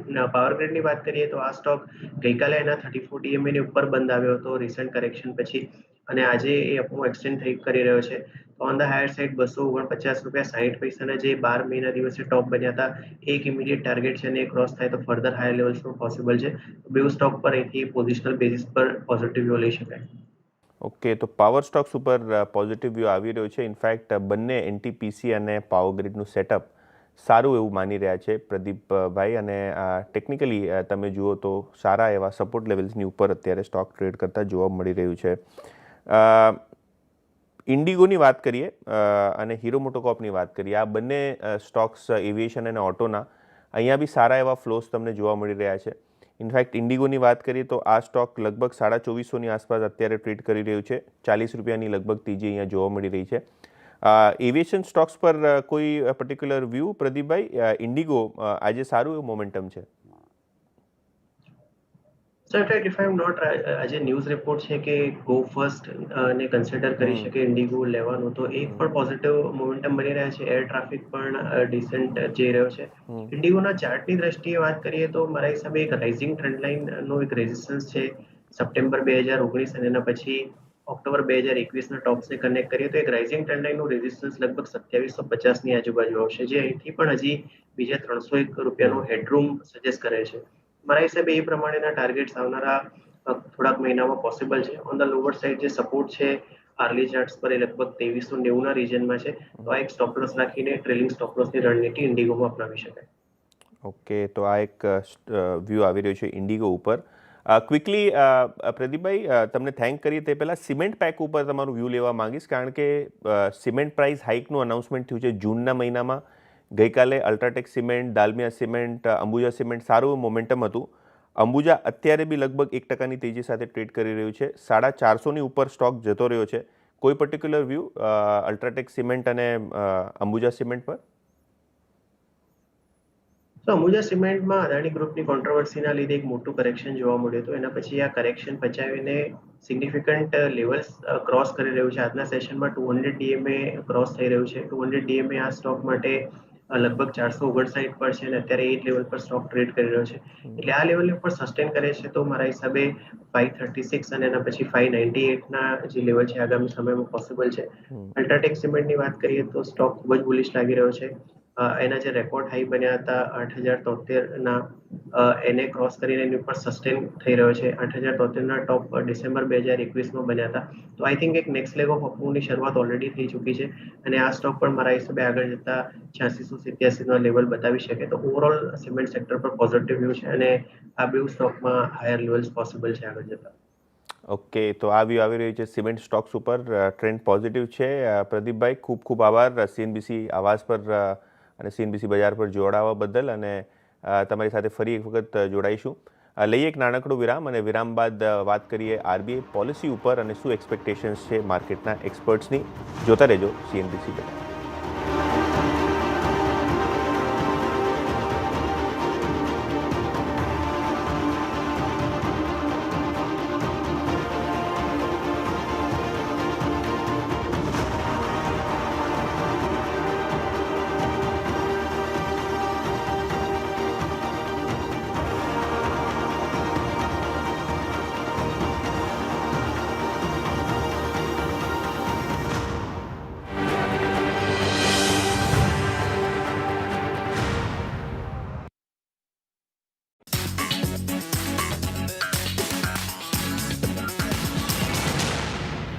આવા માર્કેટ્સમાં હંમેશા આપણે કહેતા આવ્યા છીએ યોગેશજી કે જ્યારે પણ માર્કેટમાં ઘટાડો આવે તો એ હંમેશા એક ઓપોર્ચ્યુનિટી બનતી હોય છે, ચાહે શોર્ટ ટર્મ હોય કે લોંગ ટર્મ હોય તે પછીની વાત છે. આ ઘટાડો તો આપણે જે જોઈ રહ્યા છીએ ડિસેમ્બરથી શરૂઆત થઈ છે. FIs તો વેચતા જઈ રહ્યા છે અને તેમના દ્વારા જે 4-5 મહિનામાં જે મેજર એક્ઝિટ થઈ છે તે એક્ઝિટ હજુ સુધી એન્ટ્રી થઈ નથી. હવે આપણે એ સમજવાનું થાય છે અહીંયાથી કે ભારતીય માર્કેટ્સમાં નથી ફંડામેન્ટલમાં તકલીફ, બધી કંપનીઓના બેલેન્સ શીટમાં તકલીફ. ચલો એક ટાઈમે ઇન્ફ્લેશન, મોંઘવારી આ તે સેટલ થવામાં થોડો સમય લાગી રહ્યો છે. જે રિટેલ આ તે બધાના મોંઘવારીના આંકડાઓ આવ્યા તે થોડું ચિંતા બતાવે છે, પણ બાકી એવા કોઈ પ્રોબ્લેમ્સ છે નહીં. તો આપણે ક્યાં સુધી આવી રીતે ઘટતા રહીશું? અચ્છા, લેવલ્સની વાત પણ ચલો ના કરીએ, પણ તેમ છતાં પણ આ સેન્ટિમેન્ટલ ઇફેક્ટ કેટલી એક્સપેક્ટ કરવી જોઈએ અને હજુ ક્યાં સુધી તમે આ એક્સપેક્ટ કરો છો કે આ વેચવાલી જે છે તે હાવી થતી જોવા મળી શકે? ક્યારેક તો ટ્રેન્ડમાં ચેન્જ, પરિવર્તન લાવવું જ પડશે. યોગેશજી. યશભાઈ, તમે કીધું પણ તમે એકચ્યુઅલી જુઓ ને તો લાસ્ટ 18 મહિનાનું ઇન્ડિયન માર્કેટનું રિટર્ન ઓલમોસ્ટ ઝીરો છે, રાઈટ? એટલે we are definitely into I would say consolidation or a bear market phase. Broad market indices Nifty અને સેન્સેક્સ કદાચ ઉપરના લેવલથી એટલા ખરાબ દેખાતા નથી, પણ તમે જો બ્રેથ જુઓ, આપણે લાસ્ટ ટાઈમ પણ આ ચર્ચા કરી હતી કે લગભગ BSE 500માં 67-65% of the companies R trading below there 200 day EMA, અને ઘણા બધા જ સ્ટોક્સ, ઇનફેક્ટ લગભગ આઈ થિંક 46 સ્ટોક્સ એવા છે કે જે 70% ડાઉન છે અને લગભગ 296 સ્ટોક એવા છે જે 50-60% ડાઉન છે. તો કહેવાનો મતલબ છે કે ભારતીય બજારમાં આ એક ઇવેન્ટ હમણાં આવી છે, પણ લાસ્ટ 1.5 વર્ષની અંદર જ આપણે આ માર્કેટની બ્રેથ ખરાબ થતા જોઈ છે, કારણ કે ઝીરો રિટર્ન પર બેઠા છે. અને આઈ વુડ સે દેટ એનું મુખ્ય કારણ broadly I would say that બે છે. એક, ઇન્ટરેસ્ટ રેટ્સમાં વધારો જે વર્લ્ડ ઓવર થઈ રહ્યો છે, આપણી માર્કેટ પણ એમાં બાકાત નથી. રિઝર્વ બેંક ઓફ ઇન્ડિયાએ પણ in line with the other world markets interest રેટ્સમાં વધારો કર્યો છે. અને બીજું, જે મોંઘવારીનો દર આપણને બધાને સતાવી રહ્યો છે, અને એને કારણે આગળ જતા પણ કેટલા ઇન્ટરેસ્ટ રેટ્સ હાઇક આવી શકે છે એના ઉપર ડિસ્કશન થઈ રહ્યું છે. આપણે જોયું પ્રમાણે લગભગ 15 દિવસ પહેલા જ US માર્કેટમાં જે 5% ઉપર ઇન્ટરેસ્ટ રેટ્સ રોકાઈ જવાનો હતો, એ લગભગ હવે એક્સપેક્ટેશન 6%ની આસપાસ પહોંચી ગયું. ઇનફેક્ટ 22 તારીખે આપણે ત્યાંની રેટ હાઇકની મીટિંગ્સ છે ફેડની. હવે એવું એક અનુમાન બંધાઈ રહ્યું છે કે ભાઈ આ SVBના ઇવેન્ટને કારણે કદાચ આ વખતે 50 બેસિસ પોઈન્ટનું જે એક્સપેક્ટેશન હતું એ કદાચ ઘટીને 25 બેસિસ થઈ ગયું છે. પણ દેટ વિલ નોટ સફાઈઝ કે ભાઈ ઇન્ફ્લેશન જો કંટ્રોલમાં નહીં આવે તો US ફેડે બહુ જ ક્લિયર સિગ્નલ્સ.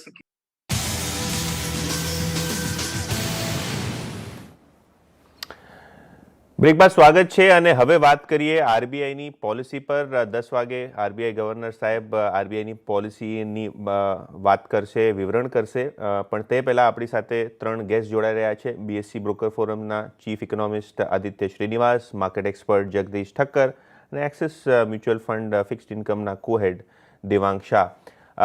દેવાંગભાઈ, તમારી પાસે સૌથી પહેલાં આવીશ. Good morning, welcome to the show.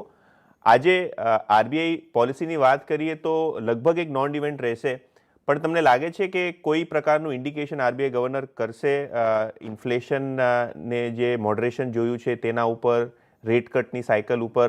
Expectation શું છે તમારું આ આરબીઆઈ પોલિસીથી?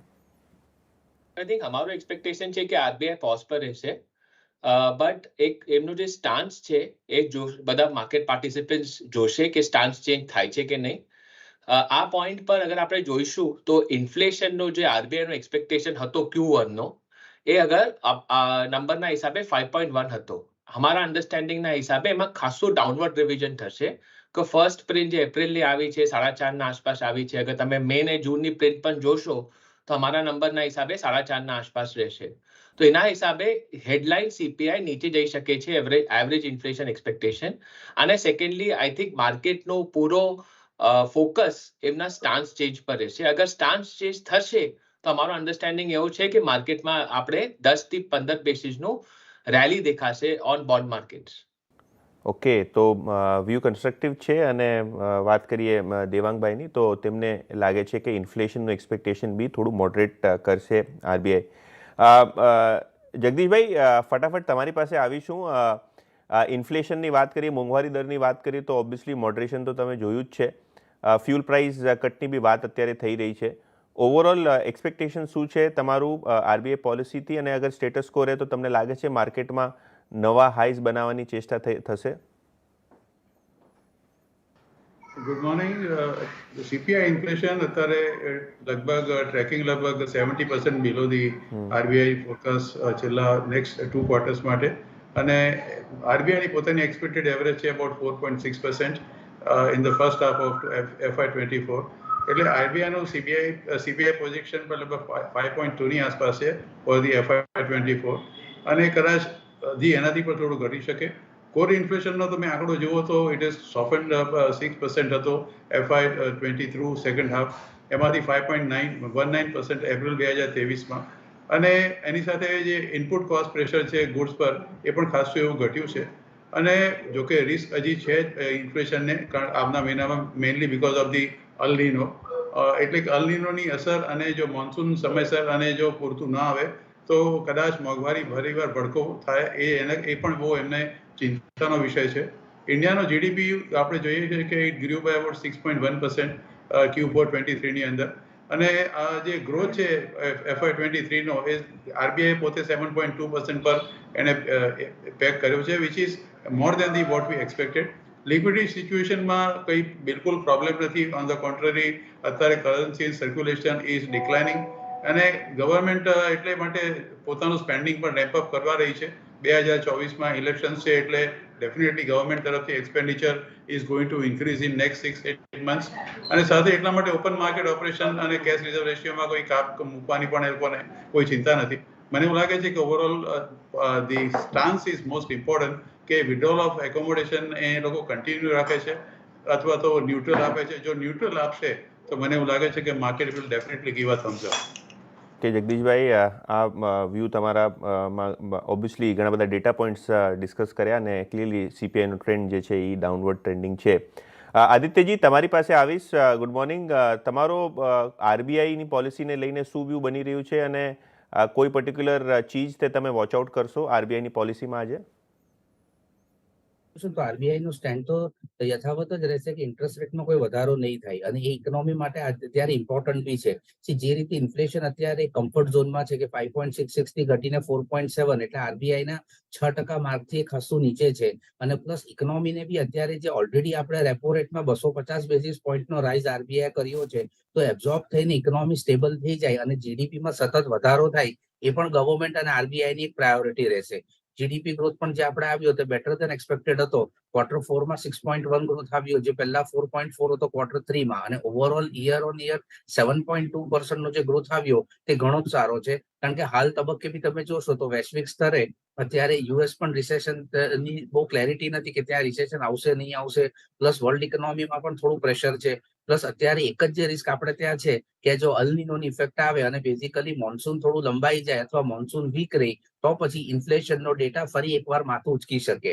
નહીં તો એવું લાગે છે કે બેઝિકલી રેટ કટનો ટાઈમ નજીક આવી રહ્યો છે અને ઓક્ટોબર પછી આપણે રેટ કટ જોઈ શકીએ ઇકોનોમીમાં. અને એ જરૂરી પણ છે કારણ કે કોસ્ટ ઓફ કેપિટલ જો કંટ્રોલમાં રહેશે તો કોર્પોરેટ સેક્ટરને એક્સપાન્શન કરવામાં મદદ મળશે, જેથી નવી જોબ ઓપોર્ચ્યુનિટીઝ પણ ઊભી થશે. એટલે ઓવરઓલ સિનારીઓમાં અત્યારે રેટ એઝ ઇટ ઇઝ રાખે આરબીઆઈ અને બેઝિકલી જો એક ન્યુટ્રલ સ્ટેન્ડ લઈ લે તો ડેફિનેટલી એ ઓવરઓલ ઇકોનોમી માટે અને માર્કેટ્સ માટે પણ સારું રહેશે. ઓકે, અને ઇન જનરલ આપણે જોઈ રહ્યા છીએ જે એક્સપેક્ટેશન્સ છે રેટ કટની સાયકલનું એ Q3 Q4 ઓનવર્ડ્સ જ ઇકોનોમિસ્ટ જોઈ રહ્યા છે, જે CNBC TV18નું પોલ છે.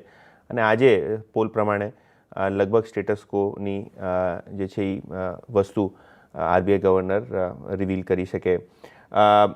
દેવાંગભાઈ, એલ નીનો એક રિસ્ક છે ઇન્ફ્લેશનને, પણ આજની ન્યૂઝ રિપોર્ટ્સ તમે વાંચો તો કદાચ એક ફ્યુલ પ્રાઇસ કટ બી ઓઇલ માર્કેટિંગ કંપનીઝ કોન્ટેમ્પલેટ કરી શકે તેવી વાતો થઈ રહી છે.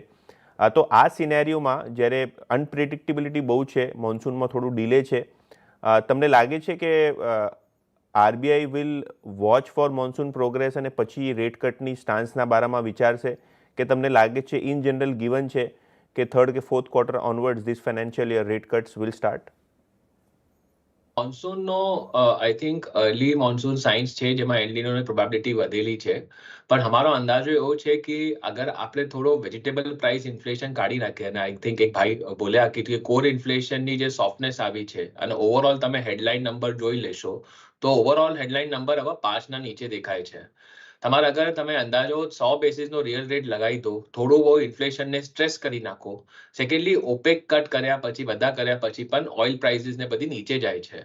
તો અમારો અંદાજો એવો છે કે આરબીઆઈ આ પોઈન્ટ પર હોકિશ રહેવાનો લોજિકલ નથી અને એમને નેક્સ્ટ યર એન્શ્યોર કરવું જોઈએ કે ગ્રોથ બી ઇકોનોમીમાં સારું રહે, બિકોઝ ગ્લોબલ ગ્રોથ હવે સ્લો ડાઉન ચાલુ થશે. તો અગર ઇન્ડિયાની સ્ટોરી રિલેટિવલી આપણે સારી દેખાડવી છે અને કરવું છે તો લોજિકલી આપણે ગ્રોથ એન્જિન ચાલુ રાખવું પડશે. અને એના હિસાબે અમારો અન્ડરસ્ટેન્ડિંગ છે કે આરબીઆઈ હોકિશ નહીં રહે. ઇન્ફ્લેશન એમના કંટ્રોલમાં છે, એના હિસાબે જ એમને લાસ્ટ ટાઈમ પોઝ લીધેલો અને એમને બધા ફેક્ટર્સ લઈ રાખ્યા હશે. તો અમારો વ્યૂ એવો છે કે આરબીઆઈ સેકન્ડ હાફમાં રેટ કટ, સેકન્ડ હાફ એટલે જે પોસ્ટ જાન ટુ માર્ચ 2024માં આરબીઆઈ રેટ કટ જોવા લાગશે અને આરબીઆઈ આ પોલિસીમાં સ્ટાન્સને બહુ ક્લોઝલી મોનિટર કરશે. અમારો વ્યૂ છે બિટવીન જૂન અને ઓગસ્ટ પોલિસી, જે નેક્સ્ટ પોલિસી છે, એમાં આરબીઆઈ સ્ટાન્સ ચેન્જ કરી નાખશે.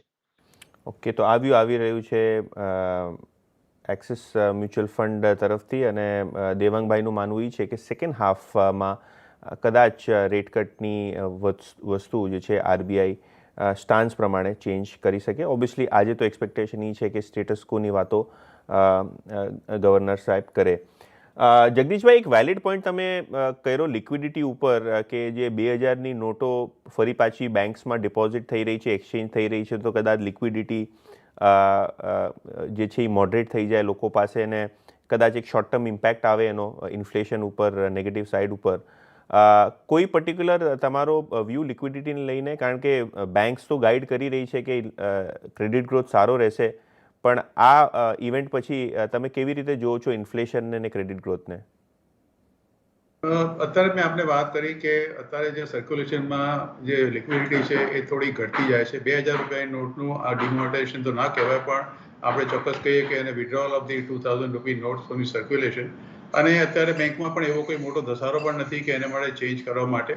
એટલે એનો અર્થ એવો થયો કે જે રિઝર્વ બેંકના જે પોતાના જે ઓપન માર્કેટ ઓપરેશન છે કે ઓએમઓ કહીએ છીએ, અથવા તો જે સીઆરઆરને કાપવાની જે વાત છે નીડેડ, એને માટે અત્યારે એમને કોઈ નિયર ટર્મમાં જરૂર નહીં લાગે. મને બીજું એક કારણ જે થોડું ચિંતાનું દેખાય છે એ છે જે ઇન્ફ્લેશન યુકેમાં છે એ અત્યારે લગભગ 8.7% છે, એ લગભગ અમેરિકાના કરતાં લગભગ ડબલ છે, અને યુરોઝોનનું લગભગ 7%ની આસપાસ છે. આવતા અઠવાડિયે ફેડરલ રિઝર્વની મિટિંગ છે અને એ શું સ્ટેન્ડ લેશે એ અત્યારે આપણને ખબર નથી. એટલે આરબીઆઈ બહુ ચાંપતી નજર આ બધા આંતરરાષ્ટ્રીય બેન્કો પર છે. આજે કેનેડા અને ઓસ્ટ્રેલિયાએ પોતાના 5% દેરના વધારો કર્યો છે, which is also very shocking. એટલે આંતરરાષ્ટ્રીય સ્તરે શું થઈ રહ્યું છે અત્યારે આપણને ખબર નથી. એટલે કદાચ મને એવું લાગે છે કે સ્ટાન્સ જો બદલે પોતાનો અને એમાંથી વિડ્રોલ ઓફ જે છે એમાંથી એ પોતે જો ન્યુટ્રલ પર આવે તો મને એવું લાગે છે કે that will be a Thums up. અને જો પોઝ રાખે, મેં એવું કદાચ લાસ્ટ ટાઈમ બોલ્યા હતા એવું પણ બોલે કે આ પોઝ એનો અર્થ એવો નથી કે અમે આગળ નહીં વધારીએ, પણ ઘટાડાનો ઇન્ડિકેશન ના આપે તો પણ market will give a Thums up.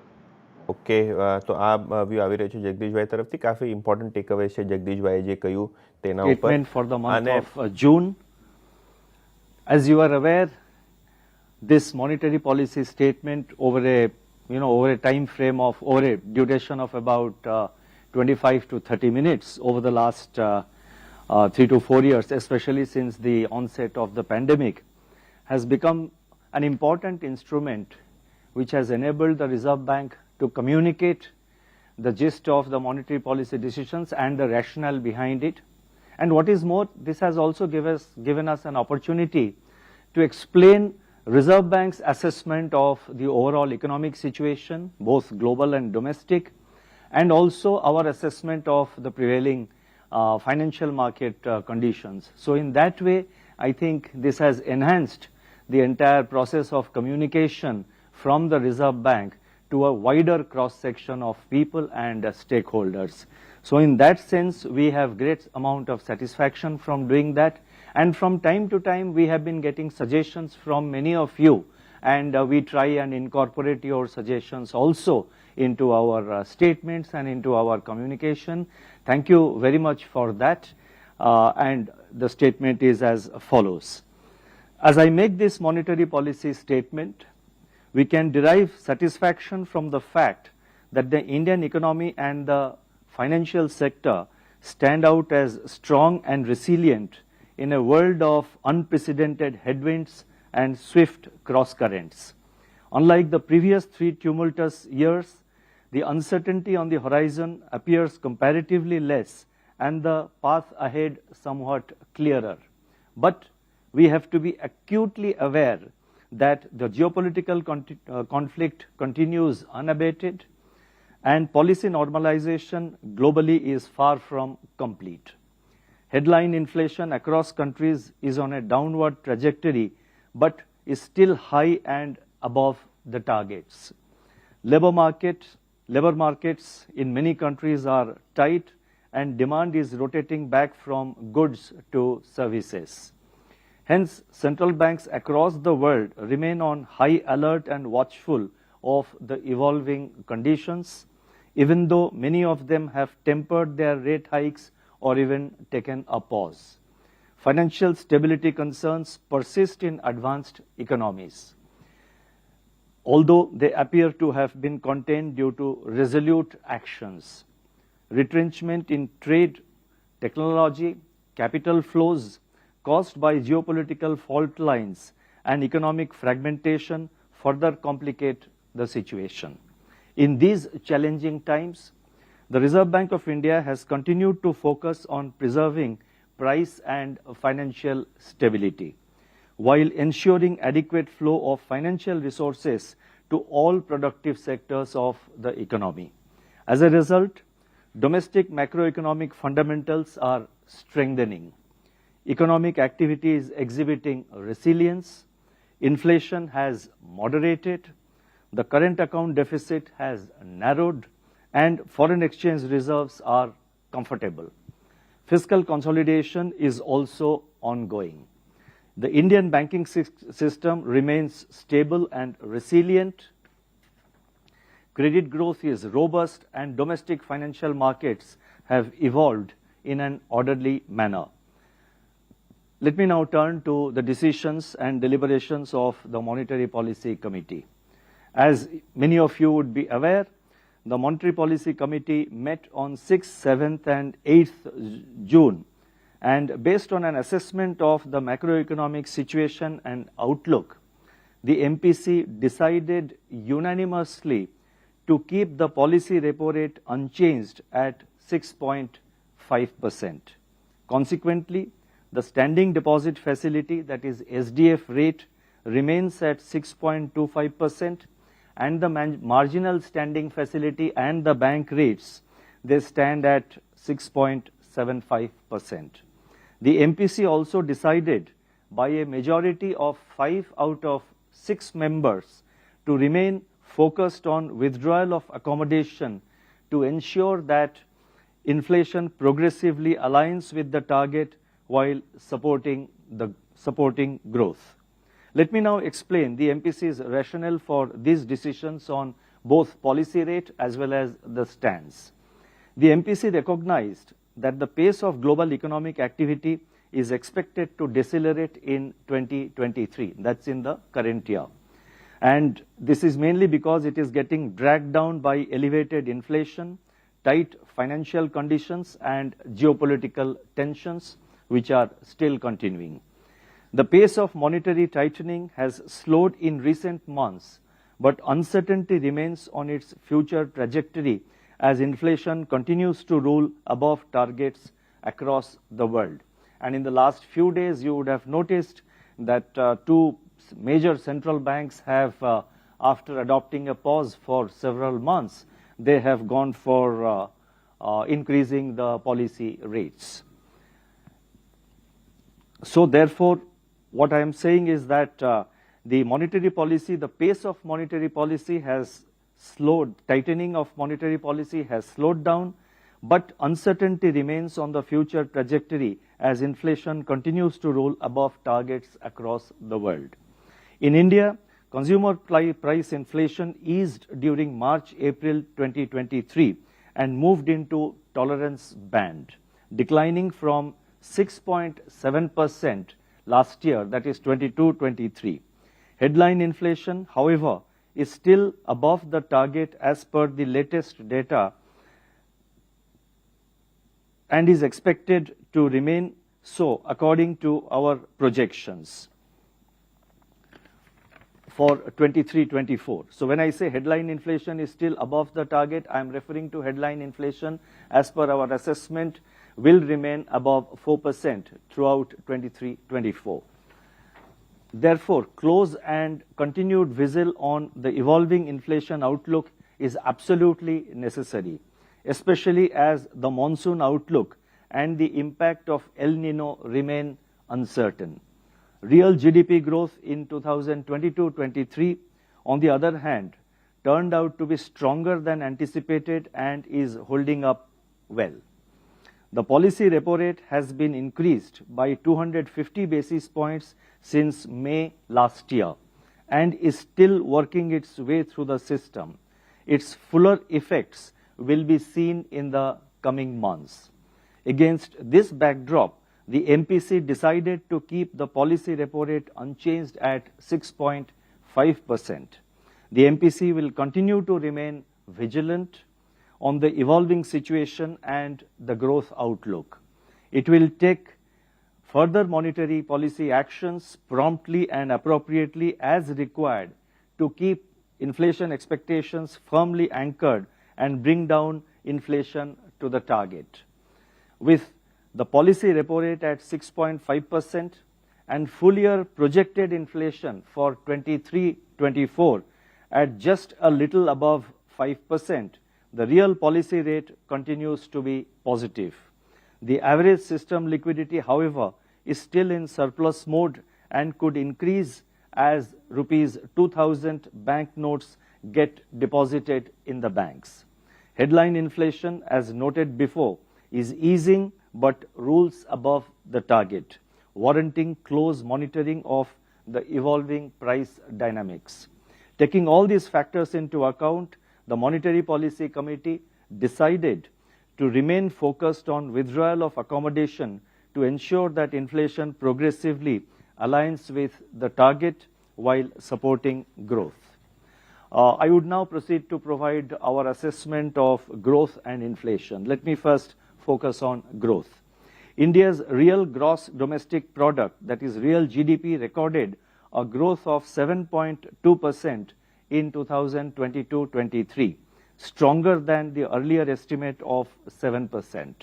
It has surpassed its pre-pandemic level by 10.1%.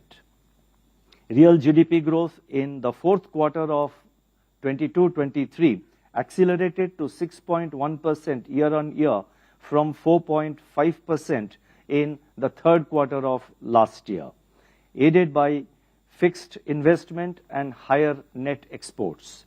On the supply side, real gross value added, that is GVA, accelerated from 4.7% in Q3 to 6.5% in Q4, driven by rebound in manufacturing activity, which moved into expansion territory after 2 quarters of contraction. Turning to 23-24, domestic demand conditions remain supportive of growth on the back of improving household consumption and investment activity. Urban demand remains resilient with indicators such as passenger vehicle sales, domestic air passenger traffic, and credit cards outstanding posting double-digit expansion on year-on-year basis in the month of April. Rural demand is also on a revival path. Motorcycle and three-wheeler sales increased at a robust pace year-on-year in April, while tractor sales remained subdued. Growth in steel consumption and cement output and production and imports of capital goods suggest continued buoyancy in investment activity. On the back of double-digit growth of 15.6% in non-food bank credit, the flow of resources to commercial sector in the current year, that is 2023-24, up to May 19th, increased to 2.7 lakh crore from 1 lakh crore during the same period last year. Fixed investment by manufacturing companies expanded in 22-23, reversing the contraction seen in 21-22. Our surveys also point towards higher investment intentions of manufacturing companies for 23-24, that is for the current year. The contraction in merchandise imports outpaced that of merchandise exports in April, resulting in a narrowing of trade deficit. Coupled with sustained and strong growth in services exports, the drag from net exports on growth is easing. On the supply side, the 8 core industries output expanded by 3.5% year-on-year in April, compared with 3.6% in the month of March. The Purchasing Managers Index, that is PMI for manufacturing, exhibited sustained expansion, rising to 58.7 in the month of May, which is a 31-month high. Available high-frequency indicators suggest that services sector activity has remained on an accelerating trajectory. PMI services remained in strong expansion at 61.2 on top of 62 in April. Looking ahead, higher Rabi crop production, expected normal monsoon, continued buoyancy in services, and softening inflation should support household consumption. On the other hand, given the healthy twin balance sheets of banks and corporates, supply chain normalization, and declining uncertainty, conditions are now favorable for the capex cycle to gain momentum. Robust government capital expenditure is also expected to nurture investment and manufacturing activity. Consumer and business outlook surveys display continued optimism. The headwinds from weak external demand, volatility in global financial markets, protracted geopolitical tensions, and intensity of El Nino impact, however, pose downside risks to the outlook so far as growth is concerned. Taking all these factors into consideration, the real GDP growth for 2023-24, that is for the current year, is projected at 6.5%, with Q1 at 8%, Q2 at 6.5%, Q3 at 6%, and Q4 at 5.7%, with risks evenly balanced. Let me just give the figures once again. So the GDP growth, real GDP growth projection for the current year 23-24, the projection that we are making is 6.5%, and the quarterly breakup is as follows. The first quarter, the estimate is that it would be 8%, second quarter 6.5%, third quarter 6%, and fourth quarter 5.7%, and the risks are evenly balanced. Let me now turn to inflation. Headline CPI inflation has come down during March-April 2023 to 4.7% in April, the lowest reading since November 2021. Monetary policy tightening and supply-side measures contributed to this process. The easing of inflation was observed across food, fuel, and core, that is the CPI excluding food and fuel categories. That means all categories of headline inflation witnessed, what you call easing of the inflation pressures. Food inflation declined to 4.2% in April, while core inflation moderated to 5.1%.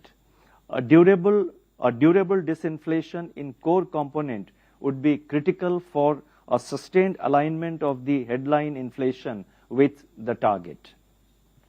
Going forward, with the recent Rabi harvest remaining largely immune to adverse weather events, the near-term inflation outlook looks more favorable than at the time of the last MPC meeting in April.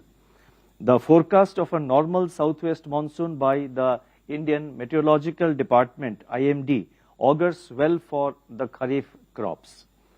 Uncertainties, however, remain on the spatial and temporal distribution of monsoon and the interplay between El Nino and the Indian Ocean dipole. Geopolitical tensions, uncertainties around the monsoon, and international commodity prices, especially sugar and rice and also crude oil, and the volatility in global financial markets pose upside risks to inflation. Taking into account these factors and assuming a normal monsoon, CPI headline inflation is projected at 5.1% for 23-24, with Q1 at 4.6%, Q2 at 5.2%, Q3 at 5.4%, and Q4 at 5.2%. The risks are evenly balanced. As noted in the April statement, the decision to pause was based on the need to assess the cumulative impact of past monetary policy actions while charting out our future course. Subsequent incoming data suggest that while risks to near-term inflation have moderated somewhat, pressures remain during the second half of the year, which needs to be watched and addressed at the appropriate time.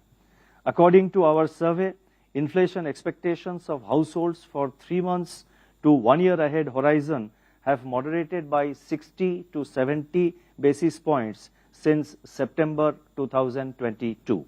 This would indicate that anchoring of expectations is underway and that our monetary policy actions are yielding the desired results.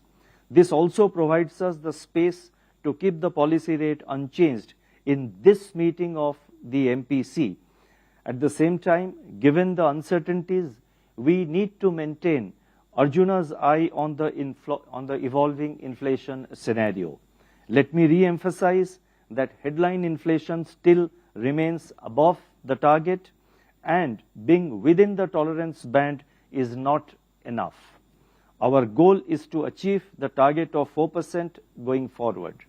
As Mahatma Gandhi had said, the ideal must not be lowered. The continuation of stance of withdrawal of accommodation should be seen from this perspective. I would now like to turn to liquidity and financial market conditions. Surplus liquidity has as reflected in average daily absorptions under the LAF at rupees 1.7 lakh crore during April-May was lower than 2.9 lakh crore rupees during the full year 22-23. The shrinkage in surplus liquidity during April-May was among other things due to maturing of the TLTROs which we had extended, which we had given during COVID times. The seasonal expansion in currency in circulation and build-up of government cash balances during this period also moderated surplus liquidity. Since the third week of May, however, the decline in currency in circulation and pickup in government spending have expanded system liquidity. This has got further augmented due to the Reserve Bank's market operations and the deposit of rupees 2,000 bank notes in the banks. The prevalence of surplus liquidity amidst higher recourse to marginal standing facility MSF by some banks suggest skewed liquidity distribution within the banking system. To address this situation, the Reserve Bank conducted a 14-day variable rate auction, that is a VRR auction, amounting to rupees 50,000 crore as part of its main operation on May 19, 2023, similar to two such auctions conducted earlier in February and March this year.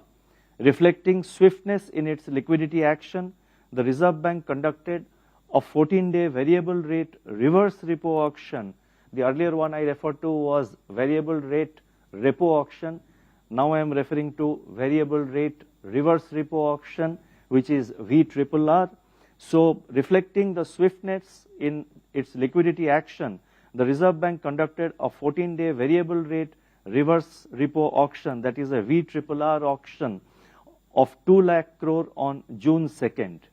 And thereafter we have gone on to conduct a 4-day VRRR auction of 1 lakh crore on June 5th, a 3-day VRRR auction of 75,000 crore yesterday, day before, that is on June 6th, and a 2-day VRRR operation auction, let me say, a VRRR auction of 75,000 crore on June 7th. Now this was done considering the overall build-up of surplus liquidity. The response to these auctions, these VRRR auctions, has been cautious in, as per our experience, that is these VRRR auctions which we conducted over a period of last 4 or 5 days. The response from the banks has been fairly cautious.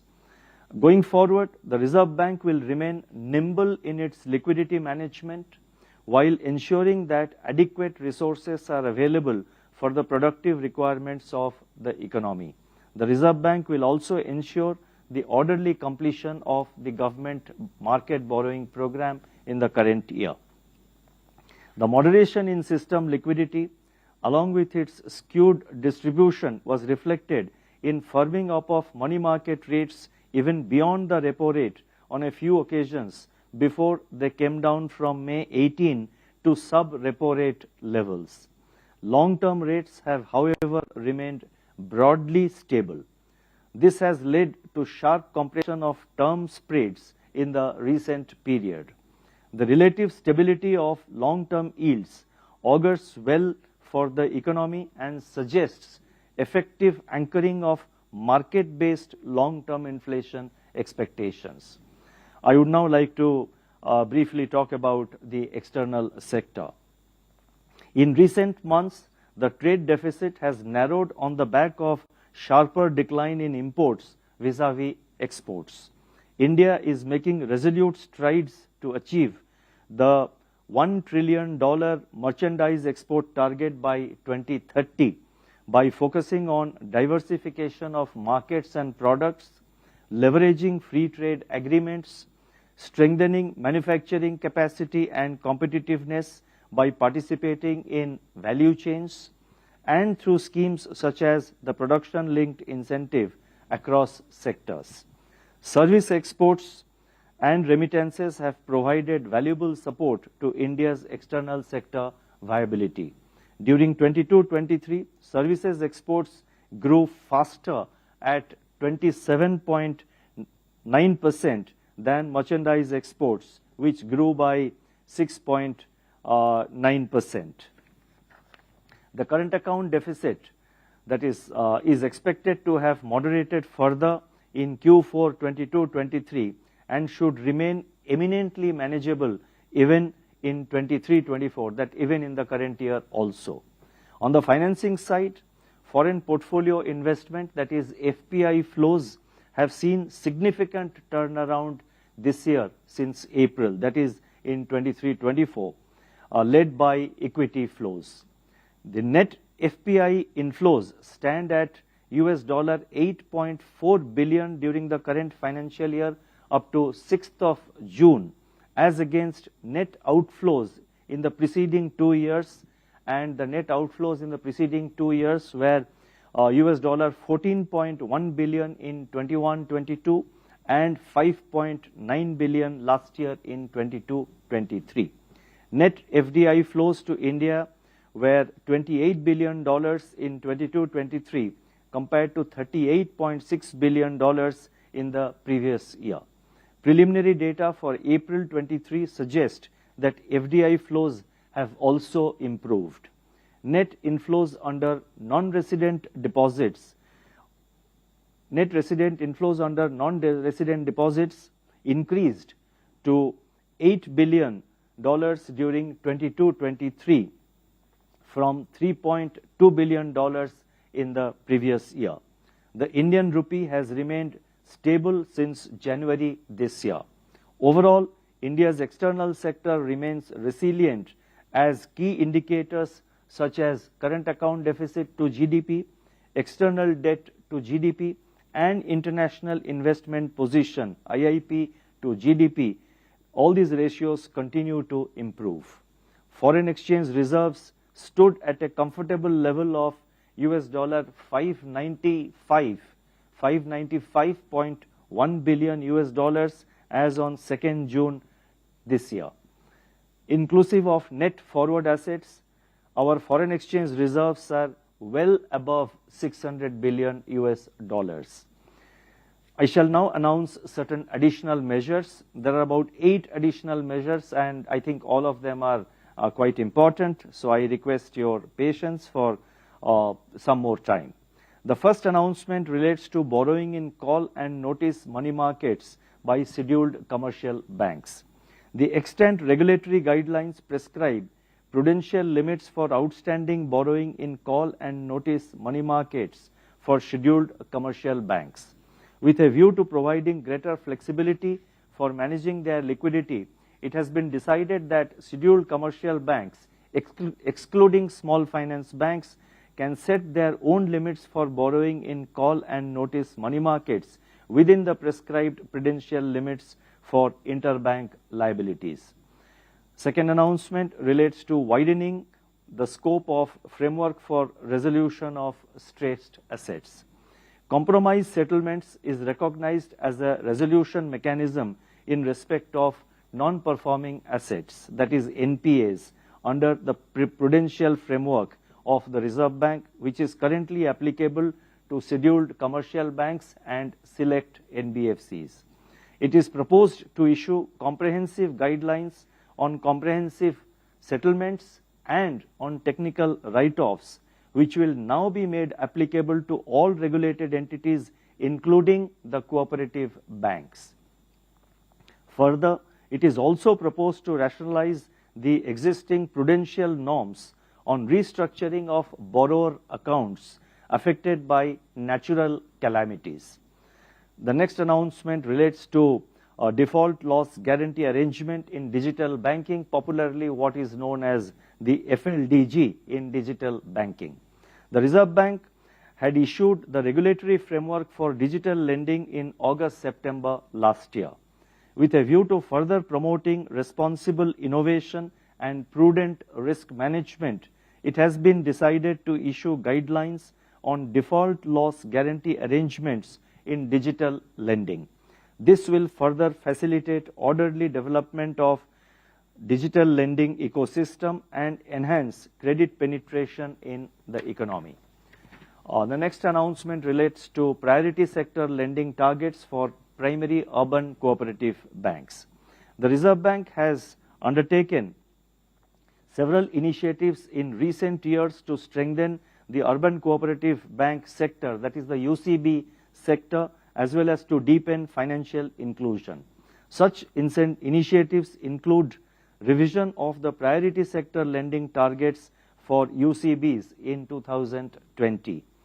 While revising the priority sector lending targets, a glide path up to March 2024 was provided for a non-disruptive transition to achieve the revised targets.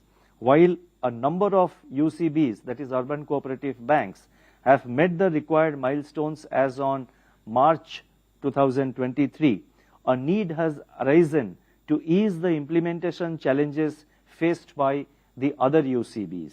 It has therefore been decided to extend the time frame for achieving the targets by 2 more years, that is up to March 2026. Further, urban cooperative banks, UCBs, which have met the targets as on 31st March 2023 shall be suitably incentivized. The next announcement relates to rationalization of the licensing framework for authorized persons under Foreign Exchange Management Act, that is FEMA. The licensing framework for authorized persons issued under FEMA was last reviewed in March 2006. Keeping in view the developments, including progressive liberalization under FEMA over the last several years, and to effectively meet the emerging requirements of the rapidly growing Indian economy, it has been decided to rationalize and simplify the licensing framework for these authorized persons. This is expected to improve the efficiency in delivery of foreign exchange facilities to various segments of users, including common persons, tourists, and businesses. The next announcement relates to expanding the scope and reach of e-rupee vouchers. At present, purpose-specific e-rupee digital vouchers are issued by the banks. It is now proposed to expand the scope and reach of e-rupee vouchers by permitting non-bank prepaid payment instruments issuers, that is PPI issuers, to issue e-rupee vouchers. It is also proposed to enable issuance of e-rupee vouchers on behalf of individuals and to simplify the process of issuance, redemption, and a few other aspects of the current framework. These measures will make the benefits of e-rupee digital voucher accessible to a wider set of users and further deepen the penetration of digital payments in the country. Next announcement relates to streamlining the Bharat Bill Payment System processes and membership criteria. The Bharat Bill Payment System, that is BBPS, is operational since August 2017.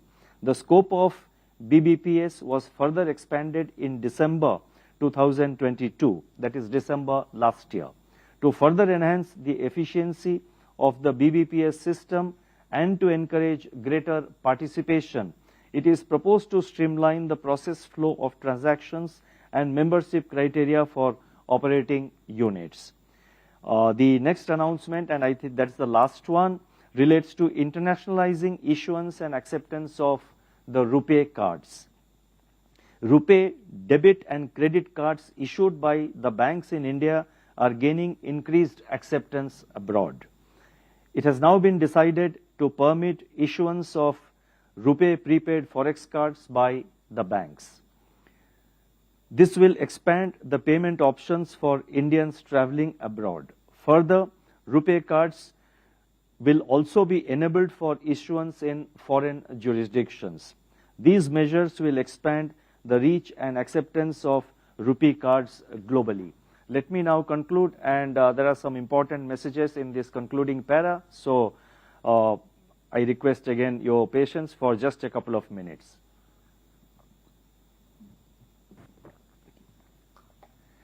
We have made good progress in containing inflation, supporting growth, and maintaining financial and external sector stability. Despite 3 years of global turmoil, India's growth has bounced back and headline CPI inflation is easing. This confluence of factors gives us the confidence that our policies are on the right track. Nevertheless, we need to move towards our primary target of 4% inflation. It is always the last leg of the journey which is the toughest. I wish to emphasize that we will do whatever is necessary to ensure that long-term inflation expectations remain firmly anchored.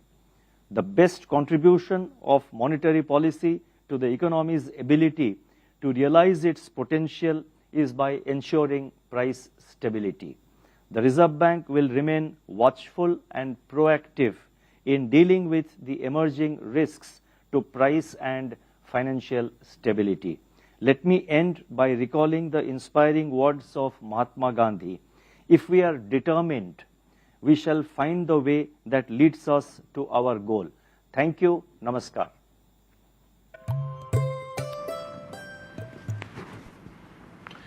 તો તમે નિહાળ્યું અત્યારે RBI દ્વારા સંબોધન Shaktikanta Das governor સાહેબે વ્યાજ દરો અનચેન્જડ એટલે કે કોઈપણ પરિવર્તન વિનાના રહ્યા છે તેવી જાહેરાત કરી અને આ જાહેરાત બાદ માર્કેટ જુઓ તમે એ જ ખાસ મોમેન્ટમમાં છે, પરિવર્તન નથી. પણ આ મહત્ત્વના જે ખાસ સંબોધનમાં એક વાત સામે આવી છે તે એ છે કે ચોમાસા પર ખાસ નજર ગવર્નર સાહેબ અને આરબીઆઈ રાખી રહ્યું છે અને સાથે સાથે મોંઘવારીના આંકડાઓ પર આ જે એલ નિન્યો અથવા તો ચોમાસાની પરિસ્થિતિને લઈને શું ઇમ્પેક્ટ થાય છે, નથી થતી, આ મુદ્દાઓ પર તમારી નજર ખાસ હોવી જરૂરી છે. વ્યાજ દરો પરિવર્તન કરવામાં નથી આવ્યા જે પ્રકારે અનુમાનો હતા, જે પ્રકારે આપણે CNBC બજાર પર દિવસભર અને પહેલાં 2 દિવસ પહેલાંથી પણ વાતચીત કરતા આવી રહ્યા છીએ. તો આવી સ્થિતિમાં સૌથી પહેલાં તો આપણે ખાસ હવે વાત કરીએ ઇન્ફ્રા ઇન્ડિયા લિમિટેડના CFO નીતિન બાવીસી આપણી સાથે જોડાઈ રહ્યા છે અને વધુ વાતચીત તેમની સાથે કરીશું. ખાસ અજમેરા રિયલ્ટી એન્ડ ઇન્ફ્રા ઇન્ડિયાના CFO નીતિન બાવીસી આપણી સાથે જોડાઈ રહ્યા છે. નીતિનજી, સૌથી પહેલાં તો સ્વાગત અને ગુડ મોર્નિંગ. અને ગવર્નર સાહેબે વ્યાજદરોમાં કોઈ પણ પરિવર્તન આ વખતે કર્યું નથી, જે રીતે એક આશા અપેક્ષા હતી. સૌ સેક્ટર્સ માટે બહુ જ મહત્ત્વનું રહેશે વ્યાજદરોને યથાસ્થિતિમાં રાખવા એવા સમયે કે જ્યારે સમગ્ર વિશ્વ જે છે તે ફરી એકવાર બાઉન્સ બેકની કોશિશ કરી રહ્યું છે. નીતિનજી. Very good morning.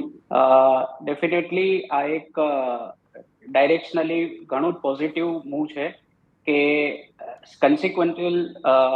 કન્સિક્યુટિવ બી પોલિસીના અનાઉન્સમેન્ટમાં વ્યાજદરનો કોઈ ફેરફાર કરવામાં નથી આવ્યો. સો રેપો રેટનું સેમ લેવલ પર maintenance is definitely very positive sign for the overall economy because that's where the cost of funds is going to take the guidance from, as well for the real estate sector because this sector is especially looking at a very cyclical upside movement kind of a thing. That's the reason that we believe that this is a very positive sign from the RBI. It's really a supportive action from the RBI regulator. Okay, તો આ સંકેતો પર નજર રહેશે. City union bank ना MD અને CEO doctor N कमाकोड़े आपकी साथ है. सर जी, गुड मॉर्निंग और स्वागत है आपका CNBC बाजार पर. और एक महत्वपूर्ण स्टेप जो है वो गवर्नर साहब ने फिर से एक बार लिया है, जो स्टेटस क्वो पॉलिसी है उसके तहत. उनकी कमेंट्री में एक बात स्पेशली इंटरेस्टिंग सामने आई कि उन्होंने अभी भी अर्जुनाज आई का जो शब्द प्रयोग पिछली बार भी किया था वो यथास्थिति रखा है, लेकिन साथ ही साथ अभी भी इन्फ्लेशन को उन्होंने एकदम लेट गो नहीं किया है, उसके ऊपर नज़र ज़रूर रहेगी. सर जी, गुड मॉर्निंग. वो ठीक बात है, मगर रिपीटेडली वो भी बोला है वो इंटरनेशनल इकोनॉमिक एनवायरनमेंट और इवन मानसून कैसा होगा वो अनसर्टेनिटी सब अभी भी है. वो और अनदर 1 और 1.5 साल वो इंटरनेशनल इकोनॉमी कैसा सेटल हो रहा है वो सब देखकर ही लाइक से वो इन्फ्लेशन स्टेबल होगा और कुछ फ्यूचर में कैसा होगा करके वो सब मालूम पड़ेगा. और एक चीज है इधर देखा है तो लाइक ये साल का क्वार्टरली ग्रोथ रेट आप देखा है तो वो स्लोली नीचे आ रहा है और इन्फ्लेशन का ऊपर भी वो लगता है लाइक इवन वो थोड़ा बहुत लाइक से नीचे होगा करके भी वो सिग्नल्स अभी आ रहा है. सो ये सिचुएशन है हम लाइक से एकदम like say we have to be very vigilant before taking a call, and वो बात वो स्पष्ट दिख रहा है इधर। ओके कामाकोटी साहब, लेकिन साथ ही साथ एक बात और जो हमें समझनी चाहिए वो है लिक्विडिटी की, क्योंकि 2000 रुपये के नोट भी बैंक्स में आए हैं, लिक्विडिटी बहुत ज़्यादा है। गवर्नर साहब ने जिस तरह से कमेंट किए हैं कि ज़्यादा लिक्विडिटी भी सरप्लस नहीं हो जाना चाहिए, क्योंकि क्रेडिट कार्ड स्पेंडिंग भी बढ़ी है, लोगों ने 2 व्हीलर्स भी नए खरीदे हैं, ट्रैक्टर्स भी खरीदे हैं, मतलब लिक्विडिटी एक तो सिस्टम में भी है, लोगों की स्पेंडिंग भी ज़्यादा है। इसके ऊपर जो उनके कमेंट्स हैं, मैं आपकी तरफ से थोड़े से इनपुट चाहूँगा कामाकोटी साहब। वो स्पष्ट आज कहा हुआ है, लाइक वो कितना तक वो इकोनॉमी के लिए चाहिए उतना तक लिक्विडिटी होना चाहिए। वो ज्यादा लिक्विडिटी है तो वो फिर इन्फ्लेशन के ऊपर वो आएगा एंड इन्फ्लेशन बढ़ेगा। सो वो दोनों चीज ध्यान में रखकर वो बराबर लाइक से मैनेज करना चाहिए करके आज का मैसेज है। वो उसे वजह से लाइक से अभी क्या बोला हुआ है, वो लाइक से ऑल सब चीज वो ध्यान रखेगा एंड सब्सिक्वेंट डिसीजंस ये सब चीज के ऊपर रहेगा करके अभी बोला हुआ है। एंड ये आप देखा है तो लाइक क्यों इंडियन इकोनॉमी ग्लोबल इकोनॉमी से अच्छा है ये स्थिति में करके लाइक से वो लोग बोल रहा है वो ड्यूरिंग कोविड हम ज्यादा नोट प्रिंट नहीं किया, वो सब लाइक से फूड ग्रेन्स डिस्ट्रीब्यूशन के वजह से हम मैनेज किया करके। सो वो fiscal prudence and managing the liquidity वो इम्पोर्टेंट चीज है वो इन्फ्लेशन मैनेज करने के लिए, उसे वजह से अभी डिसीजंस ले रहा है। वो long term interest of the economy stability के लिए वो अच्छी बात है। બિલકુલ સરજી, આપ અમારી સાથે જોડી રહીએગા। આપણી સાથે હવે ટ્રેકોમ સ્ટોક બ્રોકર્સના પાર્થિવ શાહ પણ જોડાઈ રહ્યા છે અને સાથે સાથે ઓયસ્ટર કેપિટલના અતુલ જોશી પણ જોડાઈ રહ્યા છે। આપ બંનેનું પણ સ્વાગત। અતુલ, પહેલાં સમજી લઈએ ખાસ જે પ્રકારના ઇનપુટ્સ ગવર્નર સાહેબ તરફથી છે, વ્યાજદરો સ્ટેટસ ક્વો સ્થિતિમાં, અને જે પ્રકારે તેમની કમેન્ટ્રી જોવા મળી રહી છે, મોંઘવારી હજુ પણ તેઓ નજરમાં રાખી રહ્યા છે, લિક્વિડિટીની વાત બહુ જ રસપ્રદ જગ્યા પર છે, હમણાં અમે વાત કરી રહ્યા હતા કામાકોડી સાહેબ સાથે, અને સાથે સાથે જે ડિમાન્ડની વાત કરી કે રૂરલ ડિમાન્ડ અવેક થઈ છે, સુધરી છે, આ એક તેમની જે કમેન્ટ્રી છે, આ બધા પર તમે કઈ રીતે જુઓ છો આ પોલિસીને અતુલ? ડેફિનેટલી લિક્વિડિટીની તો આપણે વાતચીત કરી લીધી, પણ જ્યાં સુધી જીડીપીનો ગ્રોથ રેટનો સવાલ આવે છે તો એમણે ગયા જે એપ્રિલની પોલિસી હતી એમાં એમણે એમ કીધું હતું કે Q1 23-24માં 7.8% થશે। હવે એમાં એમણે 20 બેઝિસ પોઈન્ટનો વધારો કરી અને 8%નું જીડીપી ગ્રોથ Q1 માટે એમણે કીધું છે। દેટ મીન્સ કે એ બહુ એકદમ જબરદસ્ત ઇકોનોમિક એક્ટિવિટીની એક્સપેક્ટેશન રાખી રહ્યા છે। હવે એમાં જે ઇશ્યુઝ મારા હિસાબે દેખાઈ રહ્યા છે ખાસ કરીને રૂરલ ડિમાન્ડને લાગીને એ છે એગ્રીકલ્ચરલ આઉટપુટ। જ્યારે આપણે Q4 22-23ના નંબર્સ જોઈએ એટલે જાન્યુઆરીથી માર્ચ 2023ના નંબર્સ જોઈએ તો એમાં એગ્રીકલ્ચરનું જે જીડીપી ગ્રોથ રેટ બતાવેલું એ 4.5%નું બતાવેલું।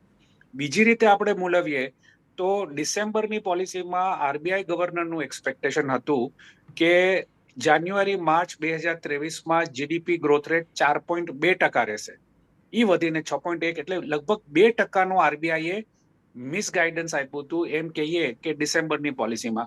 તો આ જે નંબર છે એગ્રીકલ્ચરની જીડીપીનો 4.5%, એ જે ગ્રાઉન્ડ પર જે પરિસ્થિતિ છે એની સાથે સુસંગત નથી। એના 2 કે 3 આપણે કારણો કહી શકીએ કે જે એમનું ફૂડ પ્રોક્યોરમેન્ટ પ્રોગ્રામ છે ગવર્મેન્ટ ઓફ ઇન્ડિયાનો, જેમાં ઘઉંની ખરીદી કરે કે ચોખાની ખરીદી કરે, એ બધામાં લગભગ 10%ની હજી પણ ઓછ છે। દેટ મીન્સ કે જેટલો જો આટલો ગ્રોથ હોય 4.5%નો ગ્રોથ હોય તો ગવર્મેન્ટના ગોડાઉનનો ઓવરફ્લો થઈ જવા જોઈએ, જેમનો ટાર્ગેટ છે એના કરતા એમને વધારે મળવું જોઈએ, એને બદલે ફક્ત 90% મળ્યું છે। તો આ એક જે 4.5%નો જીડીપી ગ્રોથ રેટ એગ્રીકલ્ચર માટે જે એમણે બતાવ્યો છે એ સુસંગત નથી, અને એને લીધે જે રૂરલ ડિમાન્ડની એ જે વાત કરી રહ્યા છે એ મારા હિસાબે એમના એક્સપેક્ટેશન પ્રમાણે નહીં આવે, જેને લીધે આજે ઓવરઓલ ગ્રોથનો જે સિનેરિયો છે એ ધીરે ધીરે મારા હિસાબે નીચેની બાજુ આવતો દેખાશે। ગ્લોબલ પરિસ્થિતિ પણ એટલી સારી નથી કે આપણે એક્સપોર્ટ્સ જે છે એનામાં ધીરે ધીરે આપણને પ્રોબ્લેમ્સ દેખાઈ રહ્યા છે। એમણે બીજી એક મહત્વપૂર્ણ વાત કરી હતી ક્રેડિટ ગ્રોથની કે 15%ની ઉપર બેંકનો ક્રેડિટ ગ્રોથ છે, તો એમાં ઇન્ડસ્ટ્રીના કેટલા? તો ઇન્ડસ્ટ્રીમાં ફક્ત 7% ક્રેડિટ ગ્રોથ થયો છે। તો જે આખી ગ્રોથ છે એ પર્સનલ લોન્સમાં જઈ રહી છે અને એનબીએફસી ને જઈ રહી છે, ના કે પ્રોડક્ટિવ સેક્ટર્સ માટે. તો આ બધા ડિમાન્ડની જે વાત કરે છે ગવર્નર સાહેબ કે રૂરલ ડિમાન્ડ સ્ટ્રોંગ છે, અર્બન ડિમાન્ડ સ્ટ્રોંગ છે, એવું લોકો પોતાની જાતને ઇનડેટેડ કરી રહ્યા છે, ના કે પ્રોડક્ટિવ રીતે ડિપ્લોય કરી રહ્યા છે. તો ડિમાન્ડની પરિસ્થિતિ સારી નહીં રહે એવું મારું માનવું છે. ક્લિયરલી. હવે પાર્થિવ આપના પાસે પણ આવીશું. ઇનપુટ તેમના તરફથી બહુ સરસ છે, જે હું ગ્રામીણ ડિમાન્ડની વાત કરી રહ્યો હતો તે, અને જે જીડીપીના ગ્રોથના અનુમાનને જે રીતે બેલેન્સ કર્યું છે તેમણે, કે કોઈ પણ પ્રકારનું કદાચ આંતરરાષ્ટ્રીય માર્કેટથી પણ કંઈ પણ રિસ્ક આવી જાય તો જે Q1થી લઈને Q4 માટે જીડીપી ગ્રોથ અનુમાનને જે બેલેન્સ કરવામાં આવ્યા છે તે બહુ રસપ્રદ જગ્યા પર છે. પાર્થિવ, આ પણ સમજવાનું રહેશે, અને જે આ કમેન્ટ્રી જે ગવર્નર સાહેબ તરફથી છે તેને તમે કઈ રીતે જુઓ છો? Basically, I think he is very clear. Basically, એમને વધારે પડતું ઓવરબોર્ડ નથી જોવું in terms of rate hike and then stemming the growth. As such, એમને કોમેન્ટ્રી કરી કે global economy is looking tepid અને ત્યાંથી ગ્રોથના કન્સર્ન્સ છે due to even geopolitical tensions, અને ઇન્ડિયામાં જે ગ્રોથ મોમેન્ટમ હવે બન્યું છે એને જીઓપોટાઇઝ નથી કરવું. So I think it's a very prudent move. અને આપણે જોયું કે સ્ટોક માર્કેટ્સમાં બી જ્યારે લાસ્ટ મીટ હતી અને ત્યારે એ લોકોએ સ્ટેટસ કો રાખેલું તો that was a very big positive surprise, કારણ કે કન્સેન્સસ વ્યૂ ત્યારે એવું જ હતું કે હજી બી નીચે 25 બેસિસ પોઈન્ટ્સ રેપો હાઇક કરશે, inflation has still not come to the comfort zone. પણ એ પોલિસી બાદ આપણે જોયું કે માર્કેટમાં એક સારી એવી રિલીફ રેલી આવી, અને પ્લસ આજે બી જે સ્ટેટસ કો આપણે સ્ટેટ જોયો which is again helping the market sentiments. કારણ કે અગેન આઈ થિંક જ્યારે ઇકોનોમિક સાયકલ રિવાઇવ થતી હોય post Covid, private capex, government capex revive થતું હોય, ત્યારે the last thing one wants is higher inflation rates and higher interest rates. તો I think એ સંદર્ભમાં RBI governor has done a great job in terms of ensuring કે ભાઈ growth maintain રહે. No doubt global હેડવિન્ડ્સના લીધે થોડું slowdown આવવાનું છે, કારણ કે it is definitely going to impact the exports. China opening up, અને ત્યારબાદ આપણે જોયું કે ચાઇનામાં ડોમેસ્ટિક ડિમાન્ડ ઓછી હોવાના લીધે they are flooding the world markets, જેના લીધે prices are coming down. So એ બધા હેડવિન્ડ્સ તો રહેવાના જ છે. પણ I think interest rate support is a good policy at this juncture, and yet he is not denying the fact કે હજુ બી અમે ઇન્ફ્લેશનને હોકાઇટ જોઈશું. If at all there are any problems regarding inflation spiking up or anything else, like say oil going up, so he will take damage control. So I think RBI પાસે ઘણા tools છે, liquidity બી સારી એવી surplus છે, અને with the 2000 rupee notes coming there will be more surplus. So I think banks are in also very good shape to lend, and they are showing momentum in lending. So overall I think macro and micro level ઉપર economy is well set to keep the stock markets buoyant.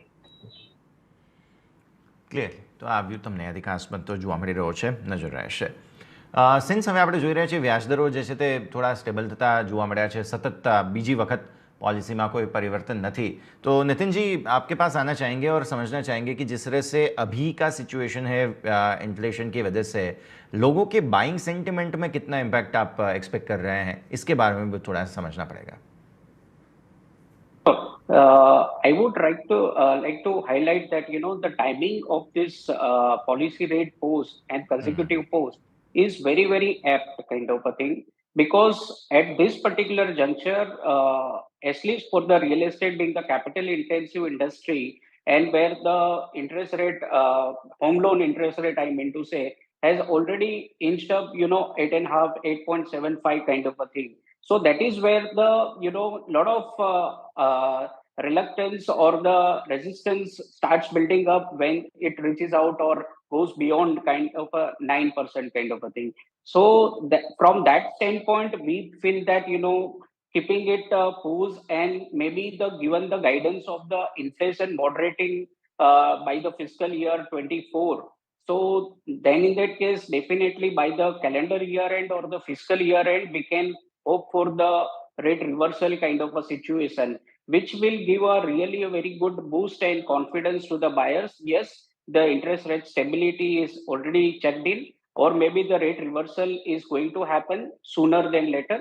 And in that case, the buying decisions will definitely support the real estate sector. And because the real estate sector in turn supports a lot of many other industries kind of a thing, it will definitely have a cascading effect kind of a thing. Clearly આ સંકેતો છે કે જેના પર નજર રહેશે. Ashwin Parekh advisory સર્વિસીસના Ashwin Parekh પણ આપણી સાથે. અશ્વિનજી આપનું પણ સ્વાગત, ગુડ મોર્નિંગ. ઇન્ટરેસ્ટિંગ ડેવલપમેન્ટ આપણને જોવા મળી રહ્યું છે કે જ્યારે સતત બીજી વખત પોલિસી જે છે તે સ્ટેટસ ક્વો રાખવામાં આવી છે. ગવર્નર સાહેબની કમેન્ટ્રી પર ખાસ નજર હતી. તેમણે બધી રીતે વાત કરી તો છે, પણ સાથે સાથે બધી જ જગ્યાએ પોતાના કોશન પણ સાથે સાથે રાખ્યા છે.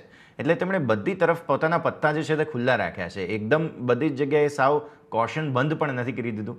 તો સાથે સાથે એક તરફ ગ્રોથને પણ જે બૂસ્ટ આપવાની વાત છે તે પણ ઓપન જમણે જરૂર રાખ્યું છે. એટલે બધી જ પોસિબિલિટીઝ અત્યારે એકદમ જેને કહેવાય ન્યુટ્રલ પ્રકારની અને તેમ છતાં પણ ગ્રોથને સપોર્ટ કરનારી આ પોલિસી રહી છે. અશ્વિનજી. બિલકુલ સાચી વાત છે. અત્યારની જે આપણી પરિસ્થિતિ છે એમાં આપણે જો જોવા બેસીએ તો બે કોન્ટેક્સ્ટ આખા ઉભા થાય છે. એક આખો ઇન્ડિયન ઇકોનોમીનો કોન્ટેક્સ્ટ ઉભો થાય છે, જે ખરેખર અત્યારના મોસ્ટ પરફોર્મિંગ ઇકોનોમીઝની અંદર એક છે. પણ એની સાથે સાથે તમે બીજું એનું જે પાસું જુઓ તો ગ્લોબલ ઇકોનોમીની અંદર ભલે બધા જ દેશ કે વિદેશના બધા દેશોમાં, મોટા દેશોમાં લગભગ ઇન્ફ્લેશન રેટ થોડો નીચે આવ્યો છે, કેમ કે બધે જ મોનેટરી પોલિસીના જે મેજર્સ છે હવે અસર કરી રહ્યા છે. તમે જોઈ શકો છો યુકે, યુએસ, બધા મોટી ઇકોનોમી, યુરોપિયન ઇકોનોમીઝમાં પણ. છતાં આના જે રેટ્સ છે, જે ઇન્ફ્લેશનના રેટ્સ છે બીજે બધે, એ સિવાય અનએમ્પ્લોયમેન્ટનો રેટ છે અમેરિકામાં, આ બધા ફેક્ટરો કંઈક ને કંઈક રીતે ભારતના એક્સપોર્ટ્સની ઉપર, ઇન્ડિયન એક્સપોર્ટ્સની ઉપર આપણને અસર કરવાના જ છે. એટલે આપણું જે કરંટ અકાઉન્ટ ડેફિશિયન્સી જે છે અત્યારે કદાચ ઇમ્પોર્ટ સપ્રેશનને હિસાબે હોઈ શકે, ન કે સારું એક્સપોર્ટ્સ હોઈ શકે. એક્સપોર્ટ્સમાં પણ તમે જુઓ ધીરે ધીરે હવે સર્વિસીસની અંદર ગ્રોથ થયો છે, પણ વચ્ચે આપણે સહન કરવું પડ્યું હતું વચ્ચે 2 ક્વાર્ટર પહેલા. એટલે આ બધા ફેક્ટરો તો છે જ. એટલે આપણો કોન્ટેક્સ્ટ મજબૂત છે. એટલે આરબીઆઈના ગવર્નર સાહેબ પોલિસીનું જ્યારે અનાઉન્સમેન્ટ કર્યું ત્યારે એમણે આ પાસાઓને બિલકુલ હાઇલાઇટ કર્યા છે. ગ્રોથના પ્રોજેક્શન્સો પણ એમણે તમે જોઈ શકો છો કે સુધાર્યા છે. એક્સપેક્ટેશન લાસ્ટ ક્વાર્ટરનું જે આપણને 6.1 પડ્યું, જેને કારણે આપણને આખા વર્ષનું જીડીપીનો ગ્રોથ પણ સારો જોવા મળ્યો. એના પણ એક્સપેક્ટેશન એમના ગ્રોથ એક્સપેક્ટેશન એમના હાઈ રાખ્યા છે એમને. એટલે એ દ્રષ્ટિએ તમે જોવા જાઓ તો ઇન્ડિયન ઇકોનોમી પરફોર્મિંગ સ્થિતિમાં છે. 2 કે 3 વસ્તુઓ ક્વિકલી હું આ સાથે લઈ લઉં. જેમણે મેજર્સ 3-4 નક્કી કર્યા છે એ મેજર્સો પણ એક ધ્યાનમાં લેવા જેવા છે. એક તો એમણે સ્ક્યુડ લિક્વિડિટી બેન્કિંગ સિસ્ટમની અંદર છે, એ એમને જે પહેલી વખત એમણે જે પ્રસ્તાવ મૂક્યો છે, જે વાત કરી છે, જે ફેક્ટ્સ છે, એના બેઝિસ ઉપર બેન્કિંગ સિસ્ટમને પોતાના બોરોઈંગ લિમિટ્સની અંદર એક પ્રકારની નવી પોતે જ પોતાની સ્મોલ ફાઇનાન્સ બેંકને છોડીને બાકીના બધા જ બધી એસસીબી પોતાની લિમિટ સેટ કરી શકે છે. એક પ્રકારની એક મોકળાશ આપવામાં આવી છે. તે સિવાય રેઝોલ્યુશનના જે ગાઈડલાઇન્સ છે એની એક નવી સ્થિતિ ગાઈડલાઇન સેટલમેન્ટ માટેના, એટલે કે જેની અંદર કોમ્પ્રોમાઇઝ સેટલમેન્ટ છે એના ગાઈડલાઇન્સ આપવાની વાત છે. એટલે આ બધા મેજર્સો જે છે બેન્કિંગ સિસ્ટમમાં તમે જોઈ શકો છો કે આરબીઆઈની નજર લિક્વિડિટીથી લઈને ઇન્ફ્લેશનથી લઈને ગ્રોથના ફેક્ટરને ગ્રોથને સપોર્ટ કરી રહ્યા છે. એને કારણે તો આપણે સ્ટાન્સ જોઈ રહ્યા છીએ કે હજી પણ સ્ટાન્સ એમને વિથડ્રોવલ ઓફ એકોમોડેશનનું રાખ્યું છે. એટલે બે સ્ટોરીઓ આપણી સામે નજર થઈ છે, જેને કારણે કદાચ ગવર્નર સાહેબ કોશનરી નોટ પણ આપે છે અને સાથે સાથે એક પ્રકારનું આપણને એક પોઝિટિવ એક આપણને પેલું બતાડે છે. મારી હિસાબે તમે ઓવરઓલ નેરેટિવ જોવા જાઓ તો એક જ મેસેજ તમને મળશે. જીઓપોલિટિકલ ટેન્શન ચાલુ છે. એગ્રીકલ્ચરની અંદર ઓલ નીનોના જે પ્રભાવનો જે અસર છે એની હજી આપણને ખબર નથી. છતાં રવિ ક્રોપનું એમણે કીધું એ પ્રમાણે સારું આ વખતેનો ગ્રોથ થયો છે. એટલે બધા ફેક્ટર્સો એકબીજા પાસા એકબીજાની સાથે બેલેન્સ કરી રહ્યા એવું તમને જોઈ શકાય છે. બિલકુલ. અતુલજી, હું આપના પાસે સેક્ટર રોટેશનની થોડી વાત લઈને આવીશ. ગવર્નર સાહેબે પોતાની કમેન્ટ્રીમાં કહ્યું કે એક્સટર્નલ સેક્ટર્સમાં મજબૂતી સારી છે અને ભારતના જેટલા પણ સેક્ટર્સ છે તે પણ બહુ સરસ પરફોર્મ કરી રહ્યા છે. તમે આઈઆઈપીના જીડીપીના આંકડાઓ જુઓ જાન્યુઆરીથી માર્ચ દરમિયાન, તો ક્યાંક એક જગ્યાએ કોઈ સેક્ટર થોડું સોફ્ટ થાય છે તો રોટેશન બહુ સરસ થાય છે. બીજા બધા સેક્ટર્સ એવા છે કે જે બહુ સરસ પરફોર્મ કરે છે. સર્વિસ જો થોડું પાછળ જાય છે તો મેન્યુફેક્ચરિંગમાં બહુ સરસ જગ્યા મળે છે. એક પછી એક તમે જુઓ કેટલા મેજર ગ્રુપ્સ છે જે બધા મેન્યુફેક્ચરિંગમાં નવી અનાઉન્સમેન્ટ્સ કેપેસિટી એક્સપાન્શન માટે કરી રહ્યા છે. એટલે આ જે રોટેશન થઈ રહ્યું છે તે પણ બહુ સરસ છે અને એના કારણે થઈને પણ જે ચર્નિંગ થઈ રહ્યું છે તે ઓવરઓલ ઇકોનોમીને બહુ સપોર્ટ કરે છે. અતુલજી. આમાં આપણે 2 કે 3 રીતે જોઈ શકીએ. દાખલા તરીકે આપણે 8 કોર ઇન્ડસ્ટ્રીઝ જેનો એમણે ઉલ્લેખ કર્યો, તો એના જે આંકડા છે છેલ્લા 5 મહિનાના, તો કોર ઇન્ડસ્ટ્રીમાં દર મહિને ફેબ્રુઆરીથી કરીને એપ્રિલ સુધી દર મહિને આપણને ઘટાડો જોવા મળ્યો છે, ન કે વધારો. તો આ જે 8 કોર ઇન્ડસ્ટ્રીઝ છે એ રિપ્રેઝન્ટ કરે છે બાય એન્ડ લાર્જ આપણી આખી ઇન્ડસ્ટ્રીયલ ગ્રોથ. તો એના જો આંકડા વીક આવતા હોય તો ઇન્ડસ્ટ્રીયલ ગ્રોથ ડેફિનેટલી સમવેર એને એક વીકનેસ આપણને જોવી જોઈએ. બીજી રીતે આપણે એને મૂલવીએ તો જે Q4 22-23 જે આંકડા આવ્યા જીડીપીના, તો એટલે જાન્યુઆરી થી માર્ચ 2023માં, તો એમાં મેન્યુફેક્ચરિંગનો ગ્રોથ રેટ ફક્ત 1.3% હતો. તો મેન્યુફેક્ચરિંગ સેક્ટરમાં જે વીકનેસ છે એના આપણે આંકડા તો બોલે જ છે, આઈઆઈપી ના આંકડા બોલે છે, પ્લસ ત્રીજી રીતે આપણે જોઈએ તો બેંકની જે ક્રેડિટ છે, જે અત્યારે બધા ગવર્નર સાહેબ કહે છે કે 15% વધીને આમ થયું ને, પણ એનો જે ફ્લો ક્યાં જાય છે?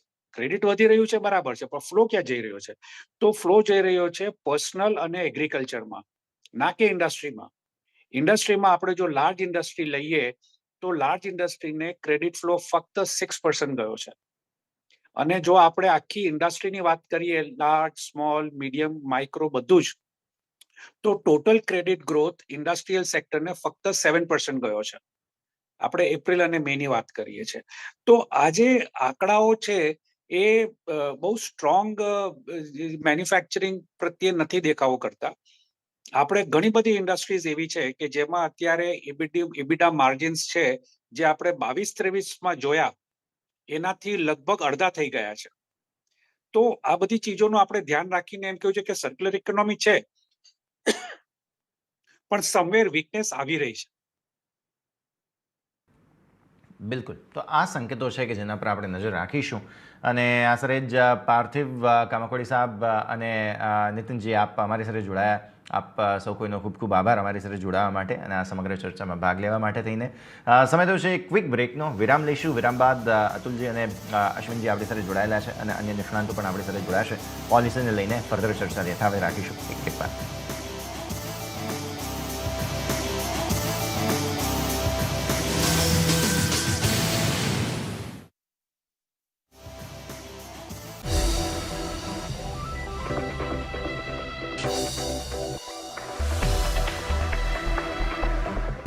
इस साल के कंज्यूमर इलेक्ट्रॉनिक शो में BMW ने अपनी एक फ्यूचरिस्टिक कॉन्सेप्ट कार अपने की नोट में अनवेल की और इस गाड़ी का नाम है iVision D, यानी iVision DEW, which stands for digital emotional experience. और दरअसल ये गाड़ी रंग बदलती है. यू हर्ड मी राइट, बिल्कुल अपने कलर्स बदलती है. इस गाड़ी पर कोटेड है एक तरह की इंक जिसका नाम है E ink that cycles through 32 different colours. मतलब ये ना केवल एक फैशन स्टेटमेंट है. अगर आप ने एक पर्टिकुलर टाइप के कपड़े पहने हैं उस हिसाब से आप अपनी गाड़ी का कलर तो चेंज कर ही सकते हैं. इसी के साथ साथ बाहर के लोगों के साथ इन कलर्स के मदद से आप इंटरैक्ट भी कर सकते हैं, बिल्कुल वॉइस कमांड की मदद से. मतलब इस तरह की सिचुएशन में, अगर इमरजेंसी सिचुएशन में वगैरह आप फंसे हैं तो कलर की मदद से आप किसी दूसरे को सिग्नल भी पास ऑन कर सकते हैं वॉइस कमांड की मदद से. तो इस कॉन्सेप्ट कार को इनफैक्ट BMW ने इस साल के CES के दौरान अनवेल किया. अभी पिछले साल भी इस तरह की एक कॉन्सेप्ट कार अनवील हुई थी, लेकिन वो केवल ग्रे के अलग अलग शेड्स में कलर बदलती थी.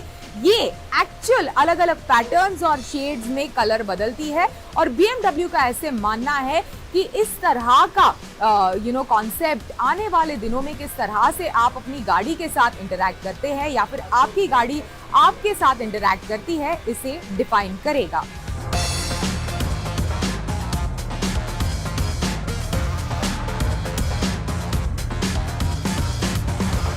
अभी ईवी एक बड़ा बिजनेस हो गया है और